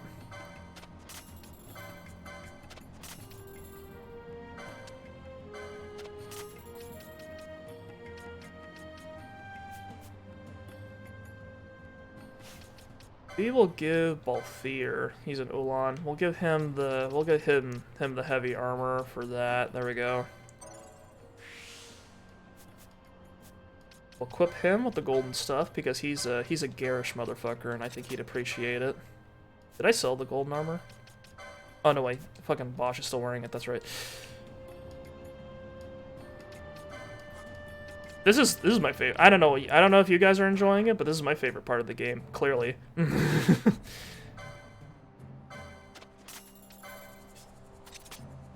The numbers, they change. They go up, mostly. This is what I'm invested in.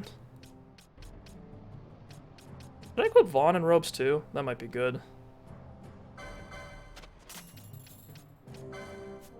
Just give everyone robes. We like magic. We like magic in this town.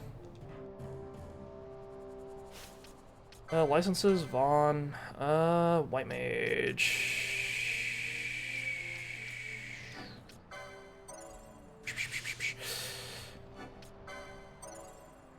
There we go. You're wearing a hat now, Vaughn. I hope you like it. Let's take a look at what this equipment. It's kind of funny because they actually, like, you can see in the bottom there, they actually show you what the actual equipment looks like, but obviously they didn't model it on the characters. Interesting. Well, they're just wearing clothes. That's it.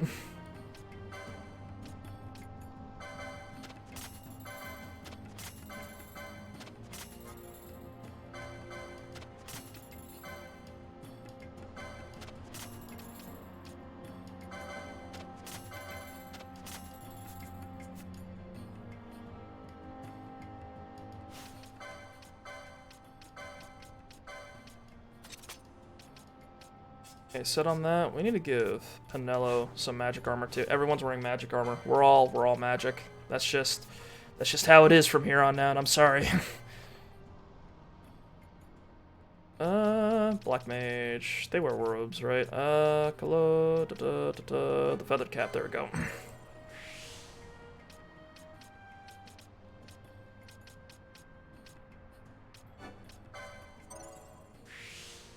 Decked out with the magics. I need to have fancy hats. That's my favorite part of a mage. It's the only part I give a shit about.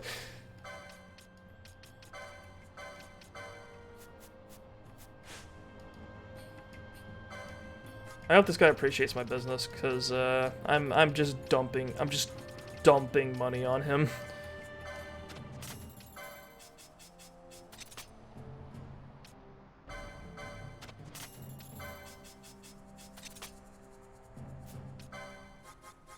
Dollars. It's all about cash. It's all about commerce. This is a capitalist stream, and it always will be. Alright. I think we're finally good. I don't think we need the wooden pole. We've got Bosch with a katana. I can't wait to see him holding that fucking thing.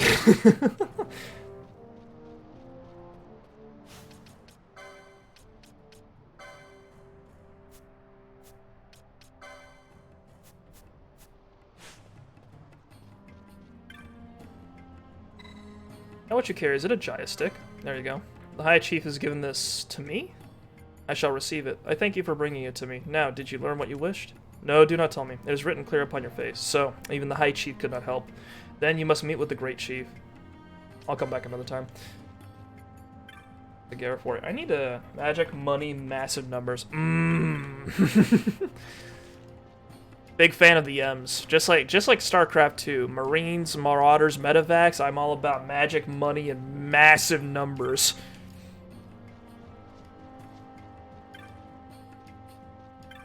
Gareth Elder. Where is this man? I need to find him. Did any of you put like a bill on a board for a person? You want a local dumbass to come kill a thing for you? Come on. I'm right here. I'm stupid and greedy. I'm exactly what you need. Looking for a low chief, I think was his title.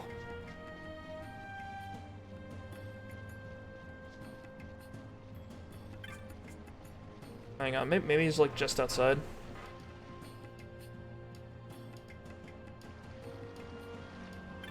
Gareth Warrior. No. Oh, the Cartographer's Guild. Would you like to buy a map, Kupo? Yeah, sure. Buy and purchase, you won't regret it. Mughals Honor. And Jahara, there we go.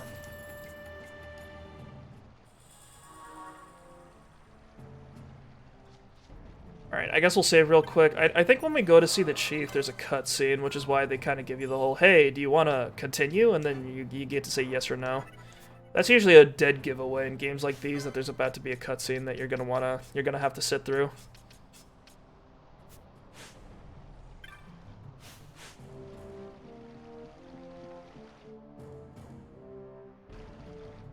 Let me just... Yeah, there we go. I want Bosch to be the leader. I feel like from here on out, I'm probably just going to be mainly controlling Bosch and Balthier, which I believe I said previously. I like just controlling the main frontliner. Because one thing I've noticed in RPGs is that usually it's the person that gets targeted is the one that enemies see first. So it's good to just control the guy that's supposed to be tanking. You know what I want? I wish we had more. I wish we had more RPG style. I wish we had more RPG style. Co-op games. I feel like this is something I say a lot, but I just feel like we don't get a lot of good co-op stuff. Like it's just it's either full PvP or it's like or it's single player. Beyond here lies the hill where sits the great chief. Those from the outside are not welcome here. Alright, hang on, let's go. Yeah, let's meet with him. Yes, it is true. The great chief may know something that would aid you, yet arranging an audience may be quite difficult. There she is. I must learn more about the Nethicite. I cannot turn back now. Please tell your great chief that I am one of the royal line of Dalmasca, a direct descendant of Dinas King Wraithwall. If the Gareth have passed down knowledge of the stones, they must know of the Nethicite that the Dinas King once held. You know what's kind of blowing me away? Final Fantasy used to have this reputation of designing their characters like this. Like, you see how, like, Vaughn and Ash are such a weird mix of, like, casual clothing that shows, like, more skin than it probably needs to, and then just armor on random bits and pieces of them. And they've also got, like, very noticeable belts. Like, that used to be, like, a signpost of, like, Final Fantasy character design, and it was very particular in Final Fantasy 13, because, like, you know, Lightning had, like, this weird top that looked nice, but like I couldn't like make a comprehend it. And she had like all this asymmetry going on with like the hair thrown over one shoulder and like something else going on with the other one. And then like in Final Fantasy 15, it's just a bunch of dudes. It's like it's literally like an anime boy band just in a car, like a normal real ass car just driving around. It was really interesting. Anywho, do you have proof of your heritage? I do not. I have looked into your eyes and have seen that you speak the truth, human child. I give you my trust. The great chief is ahead across this bridge. That's a breakneck change of pace. Yeah, no. If you should just pull up like the Final Fantasy 15 characters and put them next to like the Final Fantasy 13 characters. I think the only normal-ass looking dude in Final Fantasy 13 was Sazed, which was he was the guy that used two pistols, the black guy. He had an afro, and obviously they couldn't just let him be like because he had like a military style like jacket and then like pants. Like he looked relatively normal, but obviously they didn't want him to look too normal, so they put a fucking baby chocobo chick in his fucking afro nest thing. So, like, he's still quirky and weird, but, like, his clothes just on their own were, like, the closest thing to normal that I think that cast had going on. We crossed the bridge. Is the Low Chief anywhere around here? How was I supposed to come over and talk to this guy? If he's over here, how the fuck was I supposed to talk to you, like, under normal circumstances? Like, if I didn't have a princess with me? Like, humans aren't allowed here. Whatever. Alright, Sigma Balls, you have seen the bill posted for the Enkelados? I had wondered what sort of person would come, but never did I expect... No matter, it is nothing. You're truly here to hunt my mark? Except, truly? Good, even if you are a child. Pay me no mind. All elderly are as I am, slow to trust. He's got a point. Let me explain the situation. You know the Osmone Plain? You must have passed through there at least once. A very valuable herb grows there. Yet the Enkelados, it tramples my precious herbs to dust. Ooh, as you can see, I'm quite agitated. This guy should probably have an old man voice. Normally, the warriors of this village would vanquish it for me, but this time, well, no, that's not quite right. This time, well, suffice it to say, I need you to do this. The Enkelados can be found on the eastern edge of the Osmone Plain. It is often seen in the shred, I am told. Warrior Semu knows much of this creature. When you leave this knoll, you will find him standing guard at the bridge. Talk to him there.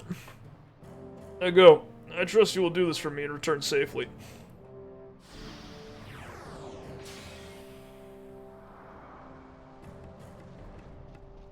Is this a game? What are they playing? Is that part? I just looked up the difference. That's sharply different. It is. It is. I wonder what happened.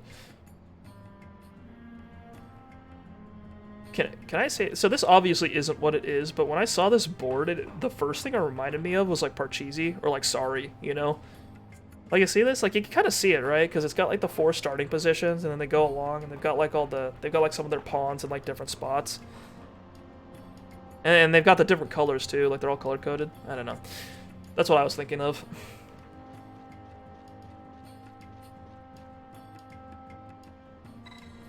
I like how it isn't like physically like visibly different that these guys are like old men, but you can kind of tell that they are because they're all just sitting around and complaining and playing games with playing board games with each other.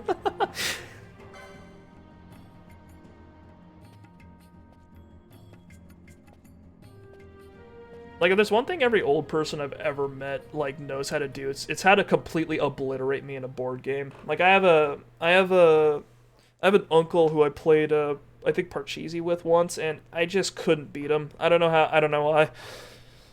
This nethicite. I'm sure I could absolutely wreck him in Call of Duty, but he would never play Call of Duty with me, obviously.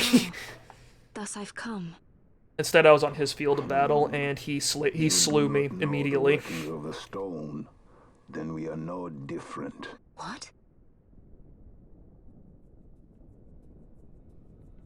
In ages past, the gods made a gift of nethicite to my people. But the manner of its use eluded us. My grandma destroyed me with Parcheesi and Scrabble. Yeah, I bet. They don't. Old people take no prisoners. They chose instead to give them to a Yum king. Scrabble made sense though because I was like 12. Yeah. He used the nethicite's power. Didn't know words yet, obviously. I could barely read when I was 12, I'm gonna be honest. Or at least I feel like I could barely read. I could read, but I couldn't understand. Like, I knew what the words were, but I wasn't, like, thinking about what was happening in the story. Cannot wield it. So then, am I to understand you can't tell me how to use the stone? And also, whenever I ran into a word I didn't know, I wouldn't look it up. I just kind of assumed what it meant and then moved on. Which sometimes was weird when I was wrong. And I can accord her no help at all. Still, even if you knew how to use the nethicite, you would find it of small avail. The mist collected in the stone over ages past is lost, and with it, the stone's power. It will be your posterity who wield the stone in ages yet to come.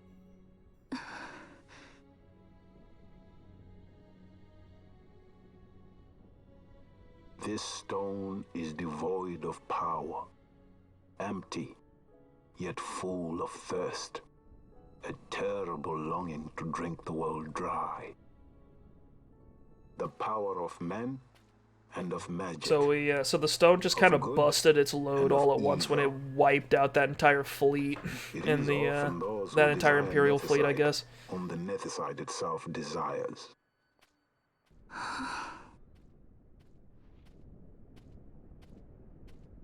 It's the femboy. He's back.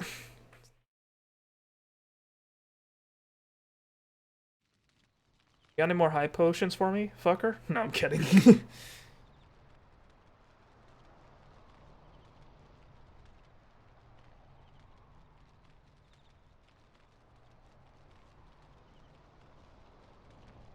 To Baromises.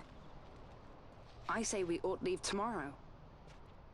I was going to wait for my escort to return, but meeting you here has presented a great opportunity. We're starting to catch up to where I was last time. Like last time I tried to play through this game before I stopped.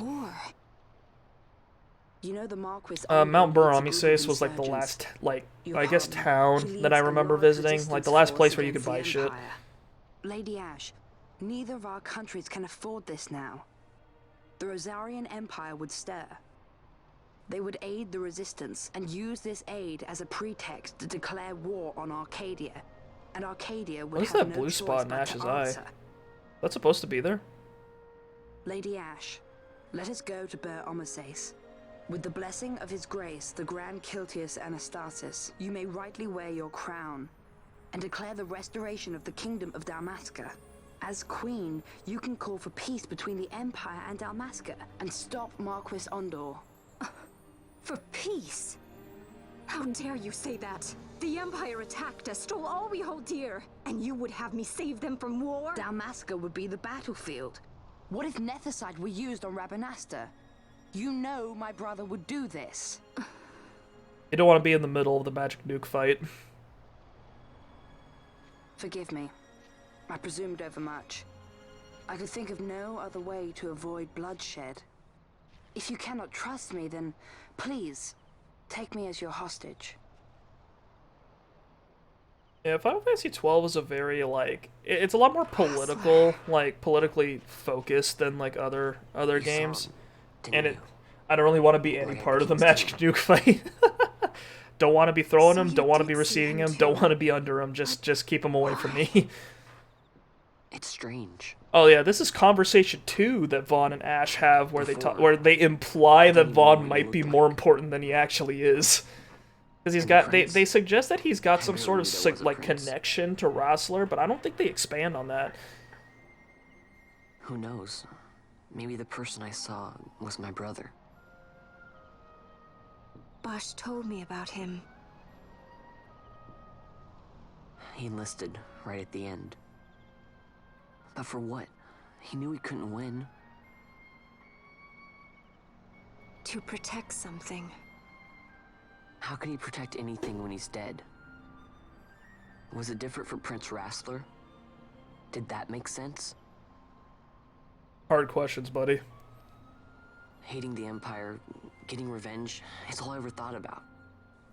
But I never did anything about it. I mean, I realized there was nothing I could do. It made me feel hollow, alone. And then I'd miss my brother. I'd say stuff like, I'm gonna be a sky pirate, or some other stupid thing. Just anything to keep my mind off it. Kind of hilarious that he's shitting on his own dream of becoming a sky pirate, because he does become a sky pirate in like the quote-unquote sequel to this game. That's why I followed you. Are you even doing anything in the story too, or are you just sad and also still here somehow? I'm through running. I'm ready to find my purpose. To find some real answers. Some reasons. Vaughn here saying, I'm here to find out why I'm important to this story. That's why I'm still here. That's how I'm interpreting what he just said. I'll find him. If I stick with you, Ash, maybe I'll become important to the plot. Maybe I'll be relevant.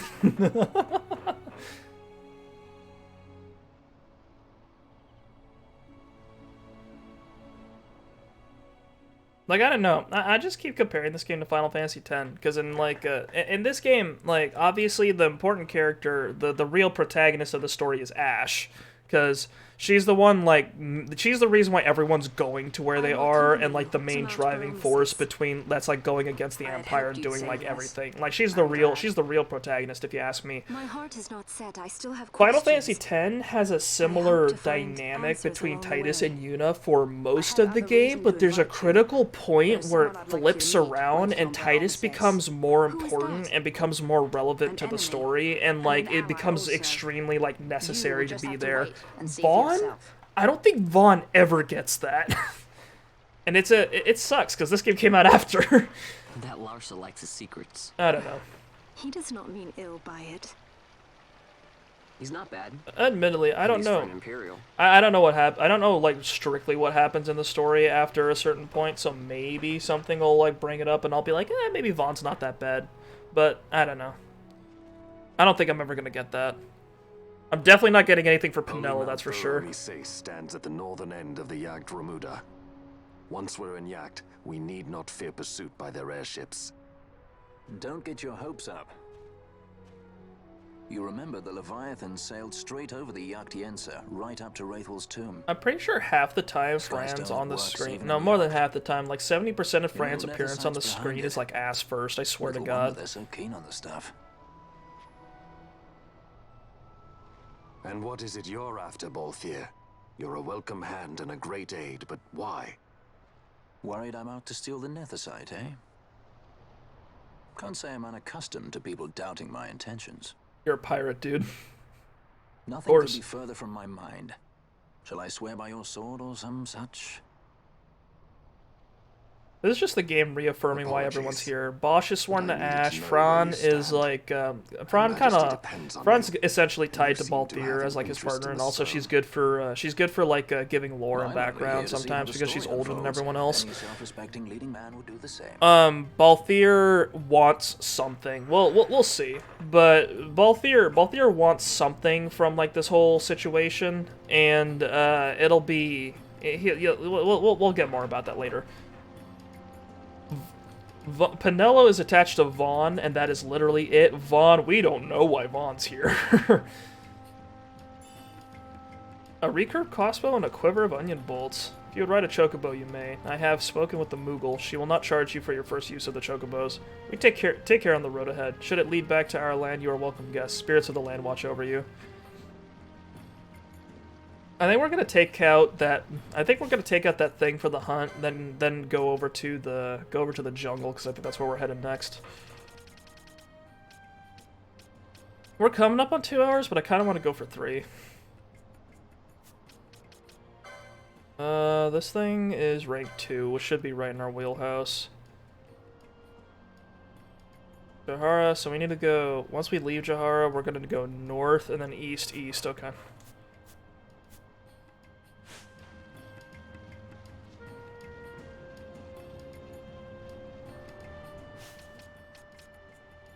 Yeah, if I level up a bit on the way, I won't mind. Do we have Bosch out? We do. Also, the reason why we've got Bosch and robes and such is because katanas borrow some of their damage from magic power, and robes increase magic power. And I think Bosch will learn, like, oh my god, look at him. Look at him with that katana. He does respectable damage. We'll get it up there. He's doing as much as Larsa, and Larsa is level 23, so I say that's a good sign.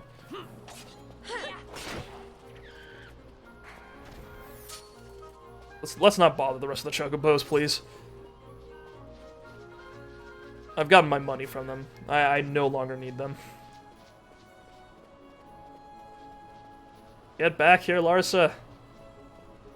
Come on. Okay, we've got a really serious problem with Bosch using this katana. When he runs, like, look at that. You see that? The belt buckle on his back clips through the blade. This game's unplayable. Swear to God.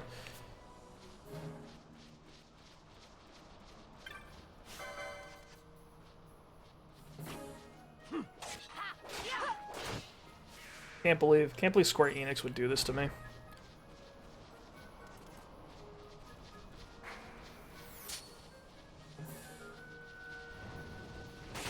This is it past here. God, Osmone Plains is big, I swear.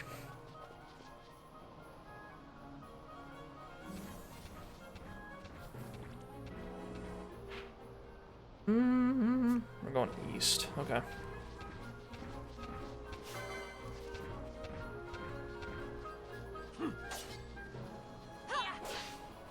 This thing has some slow reaction time. Is this just not moving?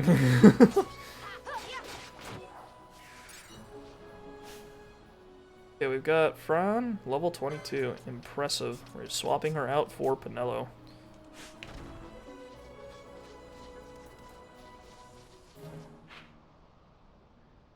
Actually, we're going east, not north.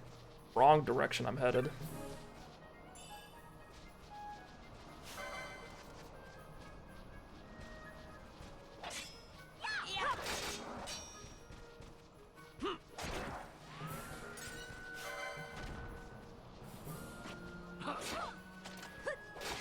I think the animation, because obviously to save time on animation suites in this game, they like made it so that they combine some of the animation. They combine like the animation for some of the weapons. So I think katanas and greatswords in this game probably have like the same animations to them. So it's kind of interesting. I don't know why I randomly decided to mention that, but like the way Bosch holds that katana would probably be exactly how he would hold a greatsword. It's kind of interesting seeing how the characters kind of vary up their stances, even though some of them clearly aren't like Some of them clearly aren't what you'd expect, I'd say. Like, how would I put this? Double check to make sure I'm heading in the right direction. I am. Okay. Or like the way Bosch holds the sword here, it looks a little limp because it's like kind of curved inwards. Like I don't think that's the most stable stance to take with a sword.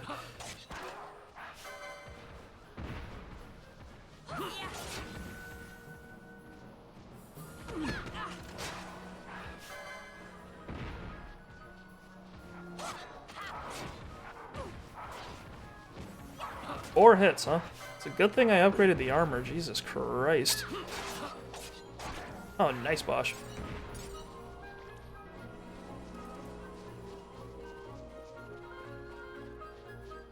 This is all for license points. Remember that. It's all for license points and it's all for XP. I need to get them. I need to get numbers. I need to get equipment. I need to get goodies. I need to deck myself out, because then I'll be big, and I'll be strong, and I'll be proud.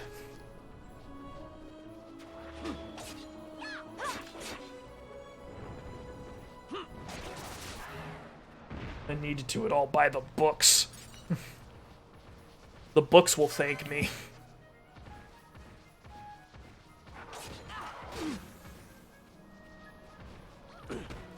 Ah, fucking slap me. What is this, kindergarten? Get the fuck out of here. Hit me like a fucking Pokemon.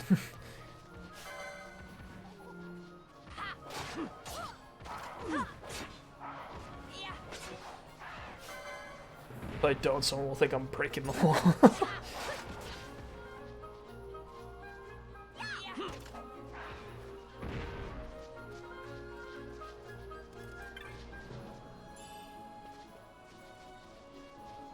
Yeah, once like experimentally, because like there's ways you can make yourself punch harder or like swing faster or something like that.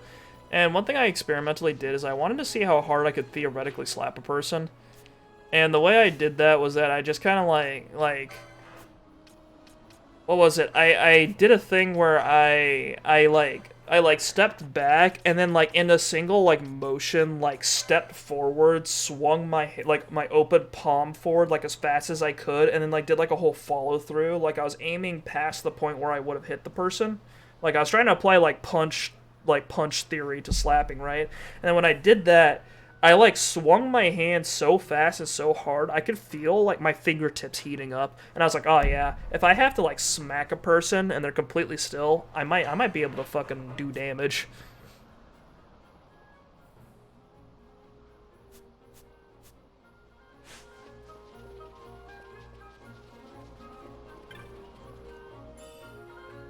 If you ever ask me to slap you or something like that, just keep in mind, I know how to make it bad. Punch theory to slaps you.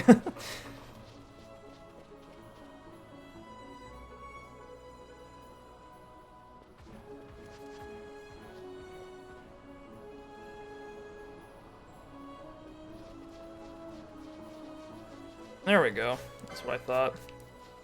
It was like it's like War Semu might know more, and I looked at that and I was like, did I fuck up? And then no, I'm good, we're fine, we're okay. I have 78 potions. We're just gonna dump potions on Bosch until he's good. Everyone, just dump an entire Gatorade container of potions onto Bosch. There we go. It'll be like it's like right after football games where like they take that big fucking jug and just dump it on the coach. We'll do that.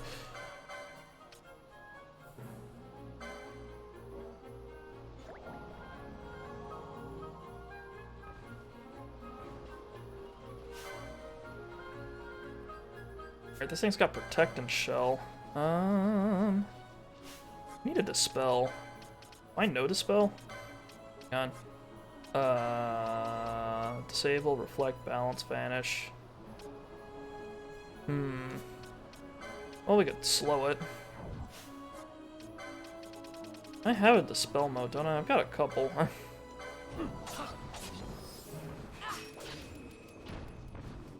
There we go.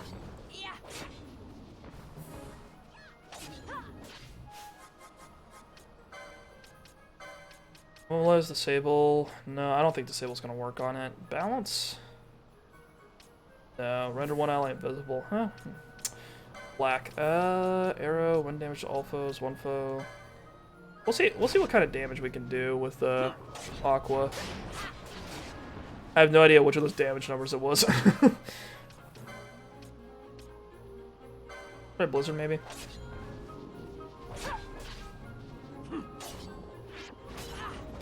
Yeah, I can't see the numbers on this thing because it's too tall, so we'll just go for damage, I guess.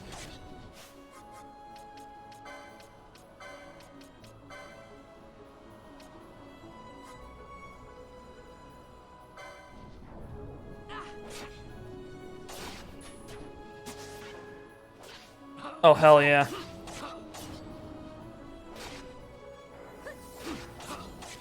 Oh, geez. It healed itself. Okay, that's rude.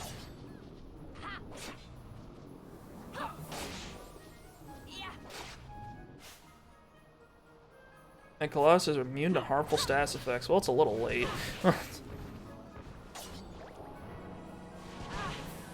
Oh, it's just gonna be spamming this, is it?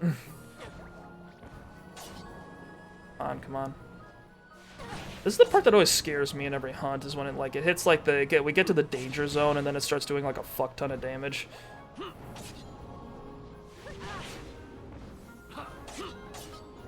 There we go, Bosch. I think it's gonna just keep healing itself. A little frustrating. Come on, just die. Just die. Please. I'm begging you.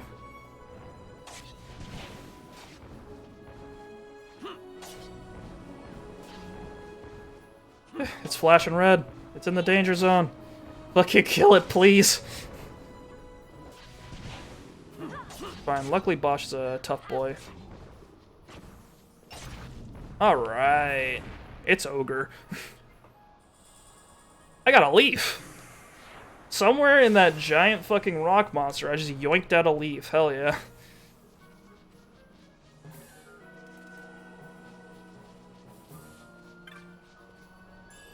See me? I'm a smart boy. I dispelled its protect in its shell, and then I cast Reflect on it so that it would bounce its protect off of itself, and it ended up on Bosch by luck. I know how to play video games.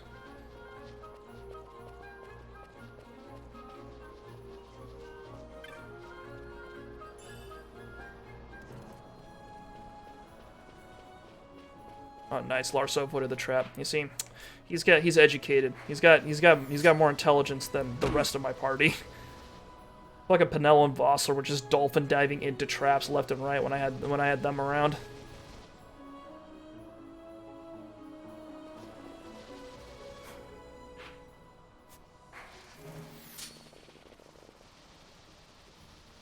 Come back around, get a reward.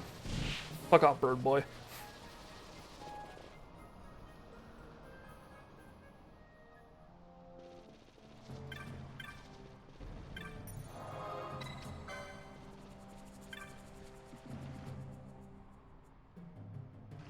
Oh god, fast forward was not something they should have given me. I just don't appreciate any of the time that anything takes anymore.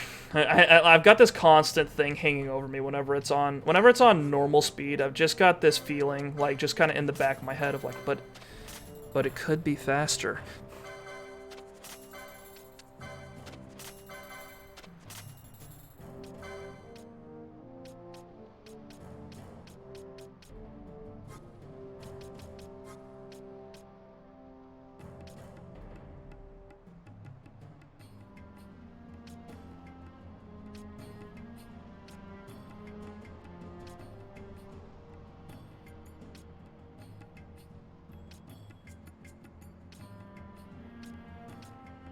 Blind licenses needed.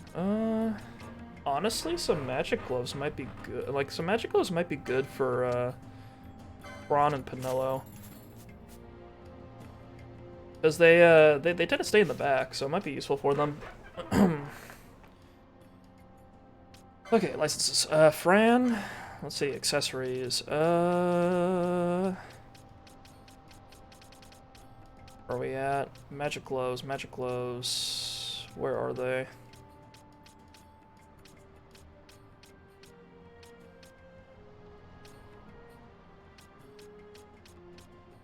Oh god, they're all the way the fuck up there.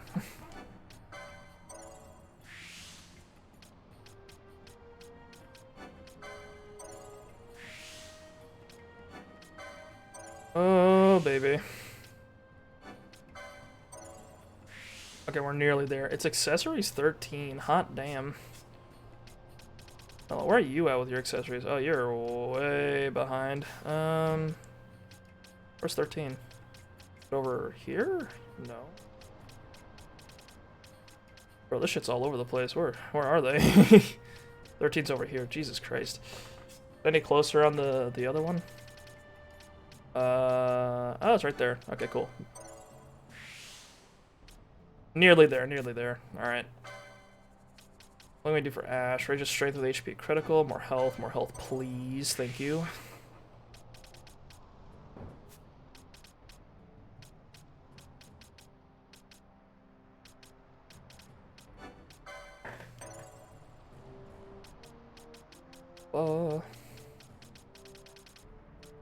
I think that's all we're getting for right now. Vaughn. Any more magic lore we can put on you, you stinky boy? MP after taking damage? No. Hey, there we go. I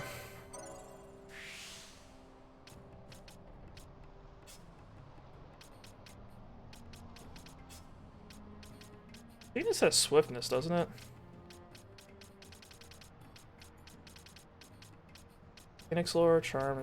Look at all this health. I can't get over this. That it's all in just like one brick in the corner.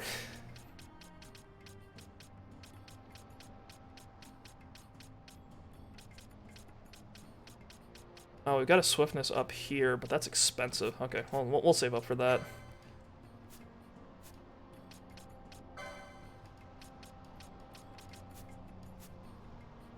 Yeah, we could get some more magic for Bosch, but he's gonna need more license points before we do that. We're good. Oh yeah, so one thing about Final Fantasy that pisses me off sometimes is that sometimes they'll have special things attached to, like, they'll have special effects attached to a particular piece of equipment, but they won't tell you about it. So like the flame staff, I'm pretty sure boosts fire magic damage. So if say we had Penella, we gave her a flame staff, and then we had her cast Ardor, which is the game's like strongest spell, and it's a fire elemental based spell. If she did that, she'd be doing basically an absurd amount of damage. But we don't necessarily do that. Whatever. Like, you wouldn't know, like, the game doesn't tell you, so you'd have to guess. You'd have to look, oh yeah, this is a flame staff, and it doesn't do fire damage, so maybe it boosts fire damage, and then you'd have to assume that that's it, and then you'd have to test it out yourself. The game doesn't actually directly tell you, which I think is a little weird, because I feel like you know, within context of the game, I feel like you know that you're fire, I don't know, whatever.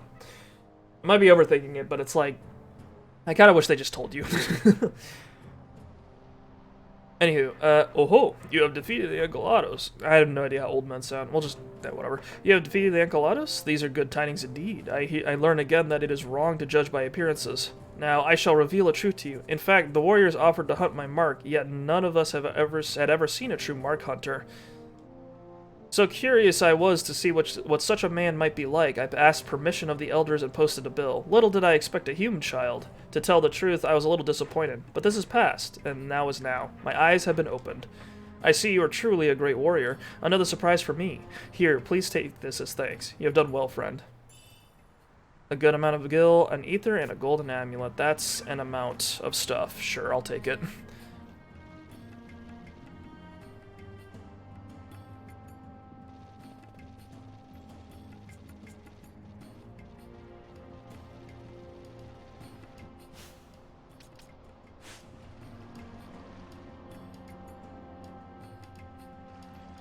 Alright.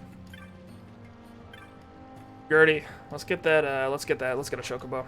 Good day, Kupo. See these fine yellow-feathered mounts behind me? Yes, I know they're called chocobos. I was just being poetic, Kupo. If a swift mount is what you want, you come talk to me, Kupo. Speaking of which, I heard from the war chief. You ride for free. The offer's only good once, though. Well, care for a ride? What's that? You've not ridden a chocobo? Not to worry. Just be mindful that you have a limited amount of time for your ride, Kupo. Off you go now. Quite a treat watching the world fly by from your perch in the saddle, Kupo.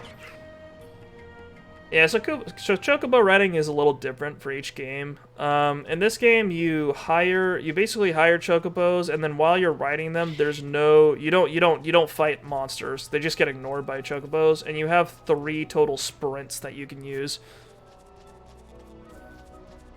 You also cannot interact with chests while you're using them, and you have a limited amount of time to use them. The way chocobos worked in Final Fantasy X is that you could hire them, and what they would do while you hired them was that if you interacted with like a thing in the real world, they would do like a little there would be a little cutscene where they jump around.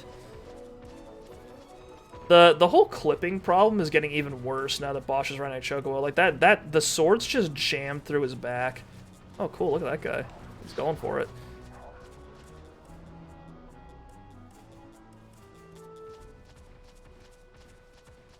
I think chocobos can jump over gaps. I'm not sure. Hang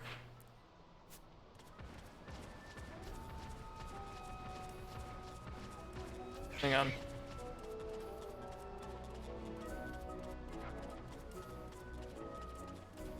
Maybe I'm wrong. There's a way to get over there. I guess not. Maybe I'm just like confusing game mechanics.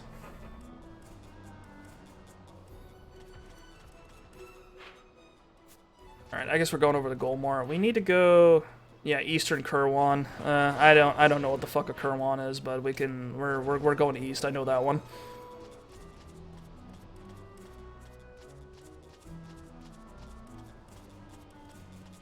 I love the chocobo theme in the Final Fantasies. It's nice. That's a red chocobo. That's like rare, isn't it? Hang on. What'd I get from killing you?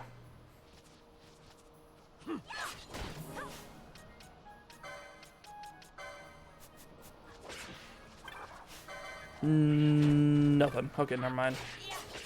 Overreacted. Maybe if I poached it, but whatever. Slasher. Wait, is that a... What is that? Oh, it's an axe. No one's using that. Yeah, I read online the foe breaker isn't too hot, so regrettably I've not been picking up hammers or axes. There's apparently you could get a really good axe or hammer or something. An alliance between Dalmasca and the Empire. And like in this stage of the game, which will make the foe breaker really strong for a while, but then you gotta drop him for someone else. In like the late part of the game. I fear I could not bear the shame had I but the strength. A shame perhaps for me and for you. But for Dalmasca, it is hope. And you can just accept this, can you? After Vane's ruse, I had abandoned hope for honor.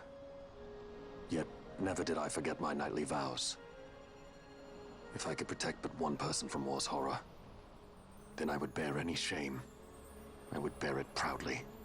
Very noble. I could not defend my home. What is shame to me?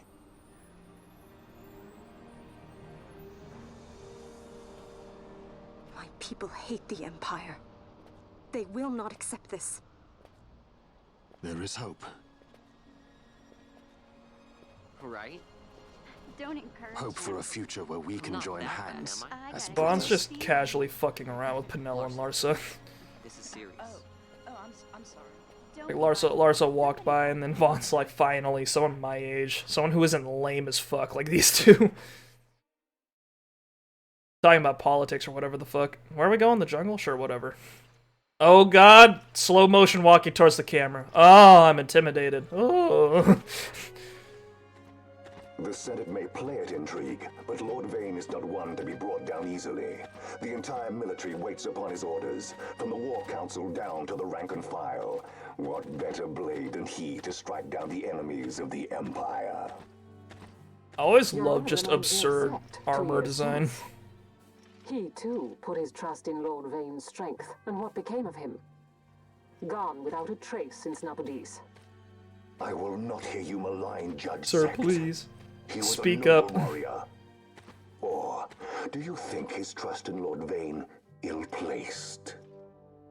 You gotta scream loud enough that your voice bounces, like your voice bouncing off like 3 different surfaces in your helmet still come out at a normal speaking volume. Would he were more so. He gives traitors no cause of beating of his own blood. How fitting for one who would But could we bear him? Zagabath, what of you? Zagabath, what of you? Do not believe Surely you do not believe his brothers are traitors. So found His Excellency Lord Gramis, you would do well to mind your tongue, Drace. That matter is long past. This is why sci-fi armor's nice, because the helmets have like loudspeakers or some shit. A summons. Lord Vane has arrived at the palace. We come at once.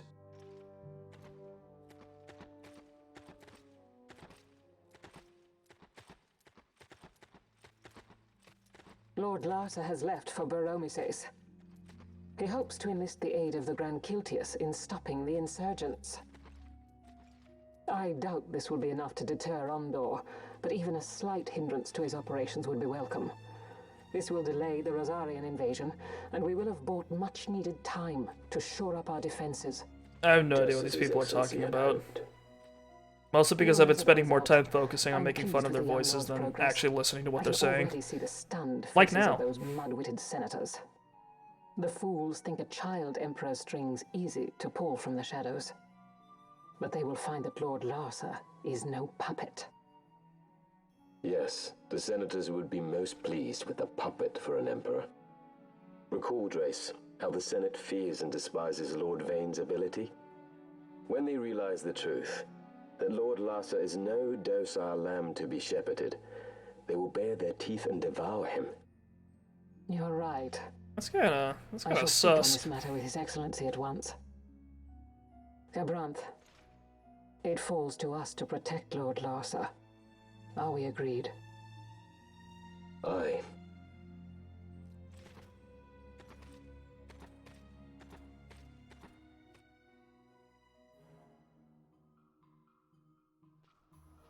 Alright, this guy is still on the fucking floor. Are you okay, dude? Been here for a while, like a full day.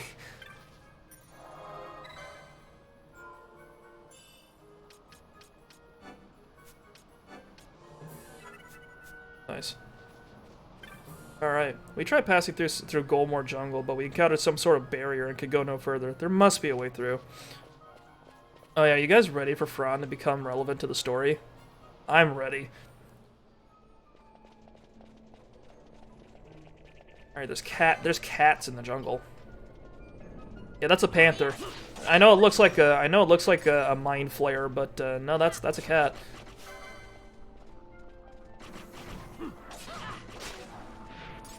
You guys like leave my boy here alone.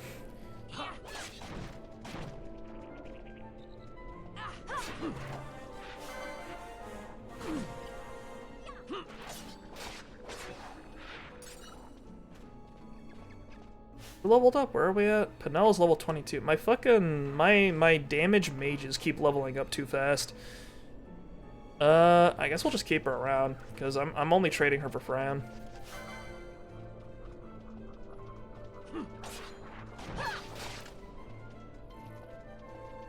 Are you running away? Get back here.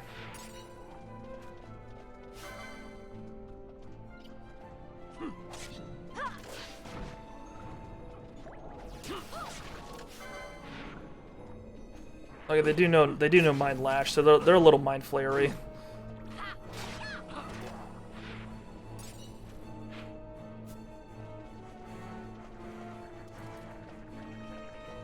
I do really love the OST in Final Fantasy games. It just always whatever mood they're going for, it just always feels right.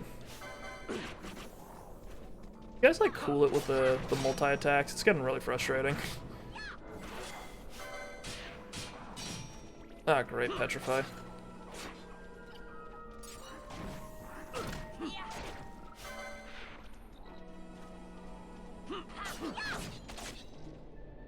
Nice work, Bosch. There we go. Let's golden needle this guy. We still have some left over, right? Oh yeah, we got 21 of the fuckers. Yeah, just use it. Perfect. It's like a vaccination. You just jab yourself with the needle and then you're good to go. No longer able to turn into stone. Oh yeah, the Marlboros in this game are kind of funny because they crawl around on like they like stand up on their tentacles before it's like go time. Then they're like their mouths come out. It's kind of goofy looking.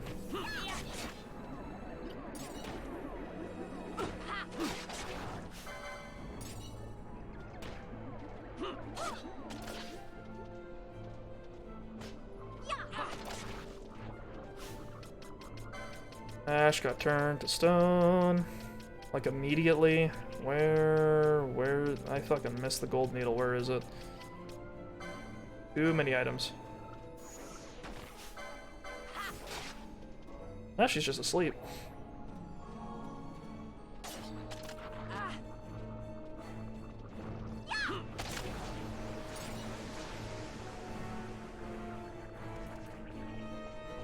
Ah, she's just slowed. Alright, cool.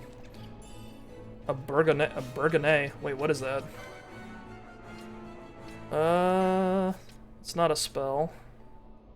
It's not a weapon. It's armor? Oh, yeah. The helmet. Okay. Balthier, can you wear that? Blonde? Yes, he can. Nice. We're a little bit ahead. We're a little bit ahead money-wise on his equipment, then. Strength goes down a little bit, but his magic resist goes up, and that's valuable to me.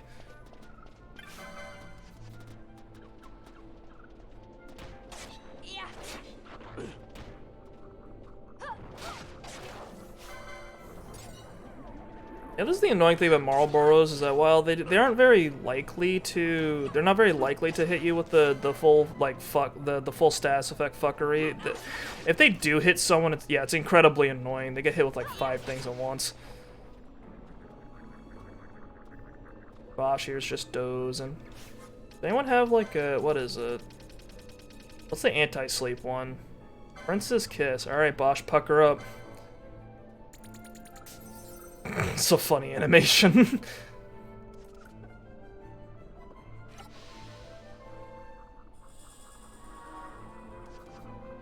Alright, how are we looking? We need to get... Well, we need to get over to the east, but there's going to be a barrier in the way, which means we need to deal with some other thing on the way to Mount Bur Amices.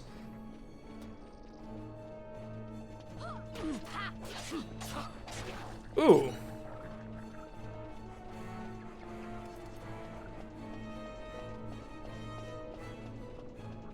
This is an extremely dense jungle. I don't think I've ever been... I haven't been in too many jungles or forests for that matter, but like I always find it interesting how like it's like theoretically possible for one to be so dense that the sun just doesn't get in. Like it's really dark, or like it's darker than you'd expect. Because that's an idea that's presented like here in this game. Because like the jungle's a little bit like it's pretty dark in here. There needs to be lights on the walkways and stuff like that. And then I think they did the same thing in Darkest Dungeon where they've got like it's the reason you need torches all the time in there is because the weld is so thick with the weld is so like thick with branches and leaves that the sun just never gets anywhere.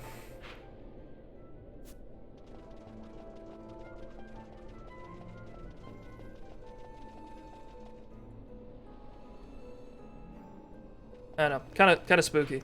Because there's still shit living all like everywhere, like all sorts of little creepy crawlies and such. Have I seen that thing before? Yes, I have. It's a tree ant. That guy completely indistinguishable from the tree ants in Lord of the Rings. Trust me, bro. Yeah, this is what's keeping you from going further east. Like we're supposed to go that way to get to Bar Amices, but for some reason there's this fucking thing here. What is it? The jungle denies us our passage. Jungle's a dumb bitch. Let me through. We? No. I. What's that mean? How are we supposed to get through that? Making an appearance? Come on, I'm talking over here. I thought no, I'm talking over here. Hey, our fucking choices Bond. are few. Tell the jungle to open the door then. Knock on the jungle's door. Just me. Oh. It's cold. Let me in, bro. You are in a tease. Let me in! The Nethicite troubles you. You've let your eyes betray your heart. Right.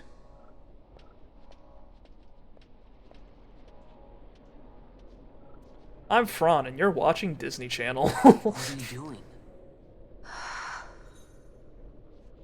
Soon you will learn.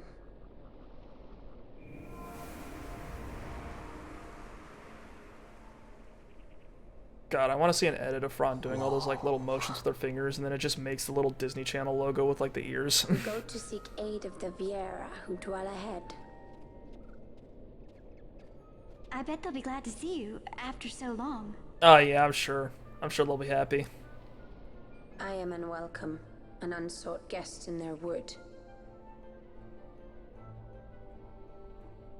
I'm gonna walk in there, they're gonna be like, "You smell like humans." What do you think you're doing? Hanging out with those filthy monkey people. the little skin bags. They don't even have tall ears. What are they? How did they hear? In the village ahead, you will find her, Nyearn. Bring her to me. She will know why you call her. You want me to go in there and bring her to you?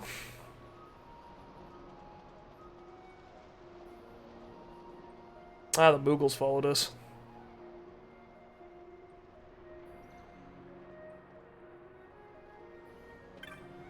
Lelouch. Kupo, where have I seen you before? No matter, I know why you've come. What do you mean they turn their heads to hear shit? They don't just turn their ears? That's bullshit. I'd like to buy a map? Hell yeah. Buy and purchase Kupo. You won't regret it. Moogle's honor. Location for the map of this area is complete. Kupo, I thought you looked familiar. You are the one who helped us on the Leviathan. Yeah, these are the two Moogles you broke out of jail. You just run into them here. We've had quite a time reaching this village. Oh, I hope you don't think we followed you here, Kupo. That wouldn't do at all. Well, would you like to see my wares? You won't find many shops around here, Kupo. Best stock up while you can.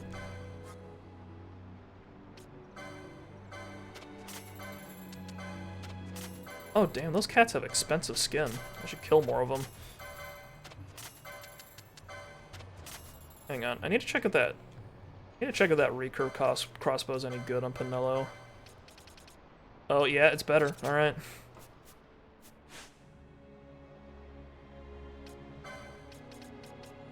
It's like much, much better. Holy cow. I don't know, Serpent Rod for some reason. No one's using the slasher. Shell Shield, Golden Helm. It's now obsolete. Do not need a second set of bolts. Oh, yep, new equipment. Guy rod, nah. We don't put rods on Ash anymore. So we've already got an elfin bow. Luckily, we've managed to grab one of those for Fran. New spear for Balthier would be nice. And a new sword for Ash, even though we literally just fucking bought one. Oh yeah, Demon's Bane. That's the sword that in the original version of Final Fantasy XII. This is the sword we would have gotten from like way back in the Wraithwall's tomb. Like it would have been like a huge damage boost, but you know, eventually it doesn't matter.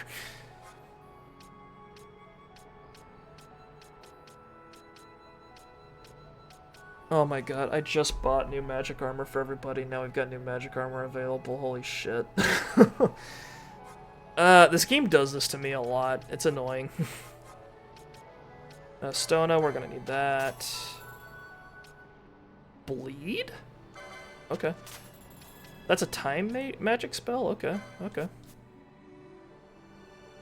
Yeah, it's annoying. Like, that shit's been... Yeah, the old iPhone armor. The Jahara, the merchants are all in on it, the fucking planned obsolescence. Balthier needs to figure out how to wield the Storm Spear. Right there, okay. Then Ash needs to figure out how to use the Demon Bane, which is right there. There we go.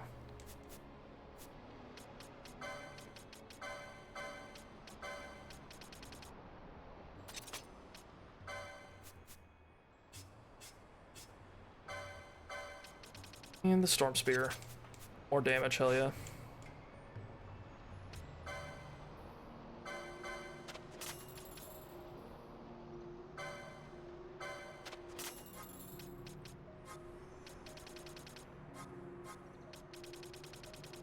Alright. A little chilly inside the village. I've decided to set up shop here instead, Capo. Want to hear something scary, Capo? I have it on good authority there are monsters which mimic crystals and pounce when you touch them. That's fucked up. Not this one, right? Yeah, we're good.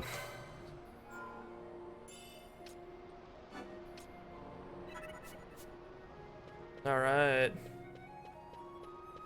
I think we're gonna go in there and do some story stuff, and then after that, I think we're gonna bail out. Yeah, this is where all the bunny people live. As you know, Fran might be weirdly, like, scantily clad compared to, like, everyone else, but over here in Vieira Town, it's normal. They're basically elves. Elf bunnies is essentially how I interpret the Vieira in this game.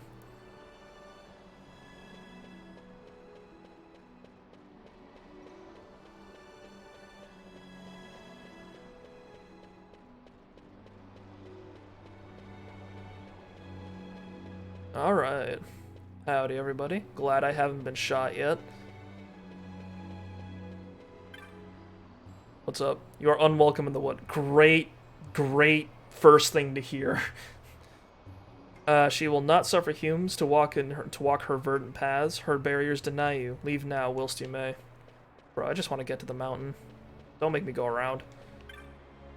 You walk a hidden enclave of the Vieira, known to Outlanders as Uruit Village. We wish no consort with others. Leave us. Alright, everyone here is just gonna talk shit to me, so I guess let's find the person we're supposed to find. It'd be so fucking funny if one of these guys have a hunt like posted up like a bill. These people walk slow. This path leads to the Cove of the Wood Warders. You would find naught there for a hume.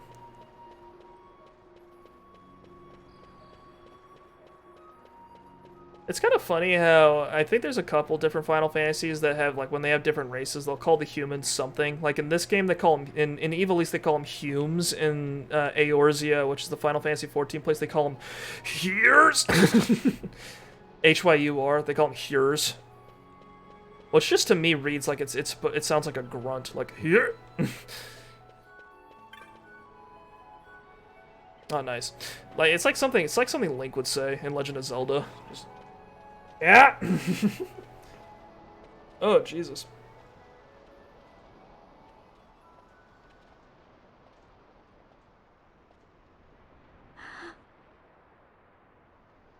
Wow, this cutscene's bad. What the hell's going on? Doesn't she? We're here to see her.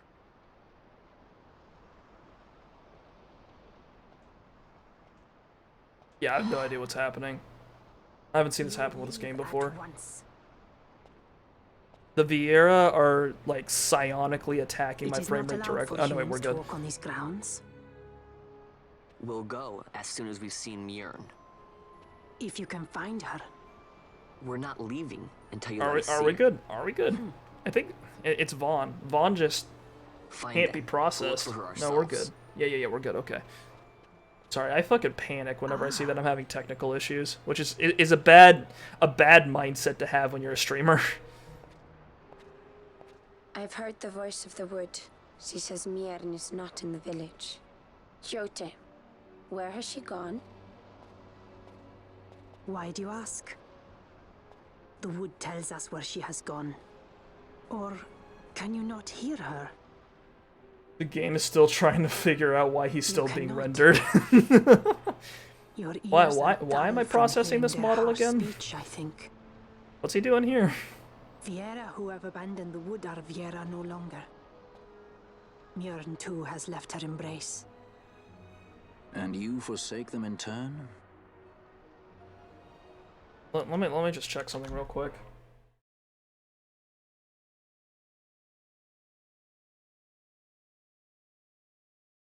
Okay, yeah, it's just my CPU having a panic attack. No, nothing wrong with that. It is the will of the village. Vieira must live always with the wood. So is the I've got an AMD Ryzen 7, so I've got what should be a pretty respectable CPU for streaming, but I guess nothing's perfect. Just do us a favor and stay out of our way. We'll find her ourselves. The fucking slight narrowing of eyes. It's like, oh, I see. I see. You're gonna be a bitch.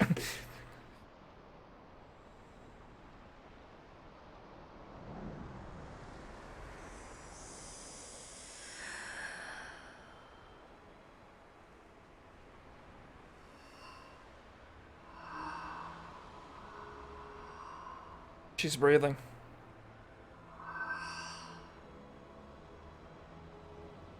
I think I mentioned this when I played Civilization, but like, whenever I see like people doing like magic shit to see or have like extrasensory perception to like figure out like something that's gonna happen in the future or like beyond their own perception. I always think about how like in the Oracle it was found out that like whoever was stuck in that chamber who would supposedly get prophecies and such was actually just like inhaling volcanic fumes and just going kind of nuts whenever people would talk to them.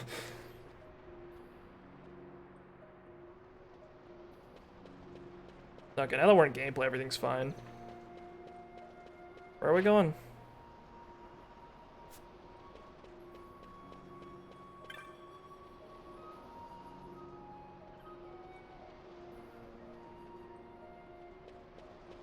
These bunny women are mean.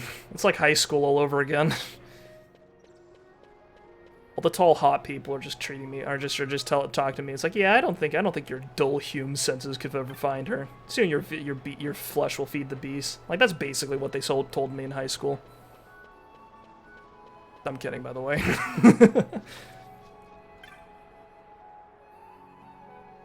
And you seek in vain. Where the fuck are we going again?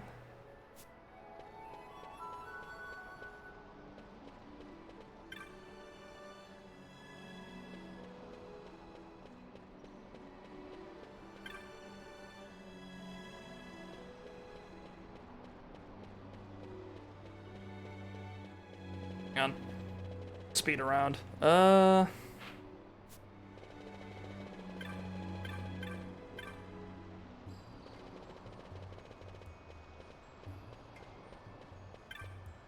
to people and see what's up.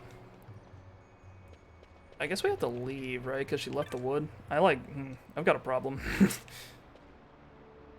I don't think I got a chief. She's got pauldrons. Ooh. You've spoken with Jutta. The wood warders broke no trespassers within the village. Leave now and do not look back. I guess we're just leaving, I guess. Off we go. You see this? I'm going fast. Because you guys clearly do not abide by my presence. Not allowed to join your little clique. So I'm just gonna go home and play video games.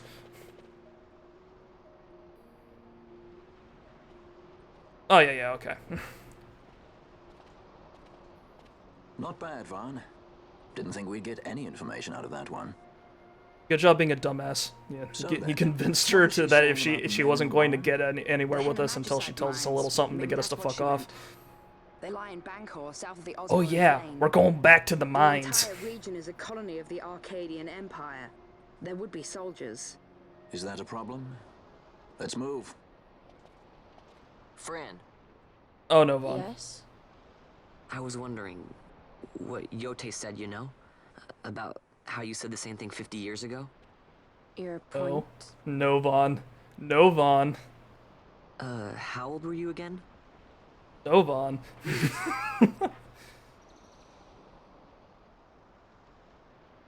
Oh, Balthier's face. I love it. Nice fun. Surprisingly rude. Try to grow up, please.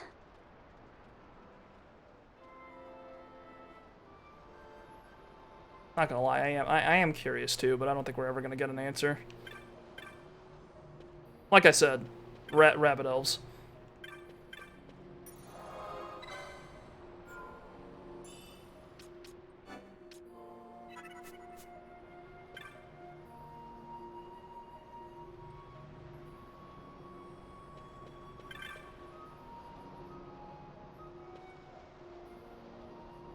Alright, so what we're doing right now, we need to go to the Penne mines, which means we need to exit here, exit to the jungle, then go out to, you need to exit the jungle, go back to Osmo Plain, and then go south and then get to the mines, right?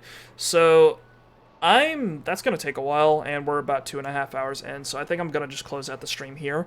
Yeah, I think we made a fair amount of distance. We crossed both of the plains, got some story content, killed a big monster. I think we're good. So with that said, thank you very much for watching. I hope you guys enjoyed the stream, and yeah, I'm probably not gonna stream again until like next weekend. I've got a very busy week ahead of me, and I'm definitely going to be busy Thursday and Friday.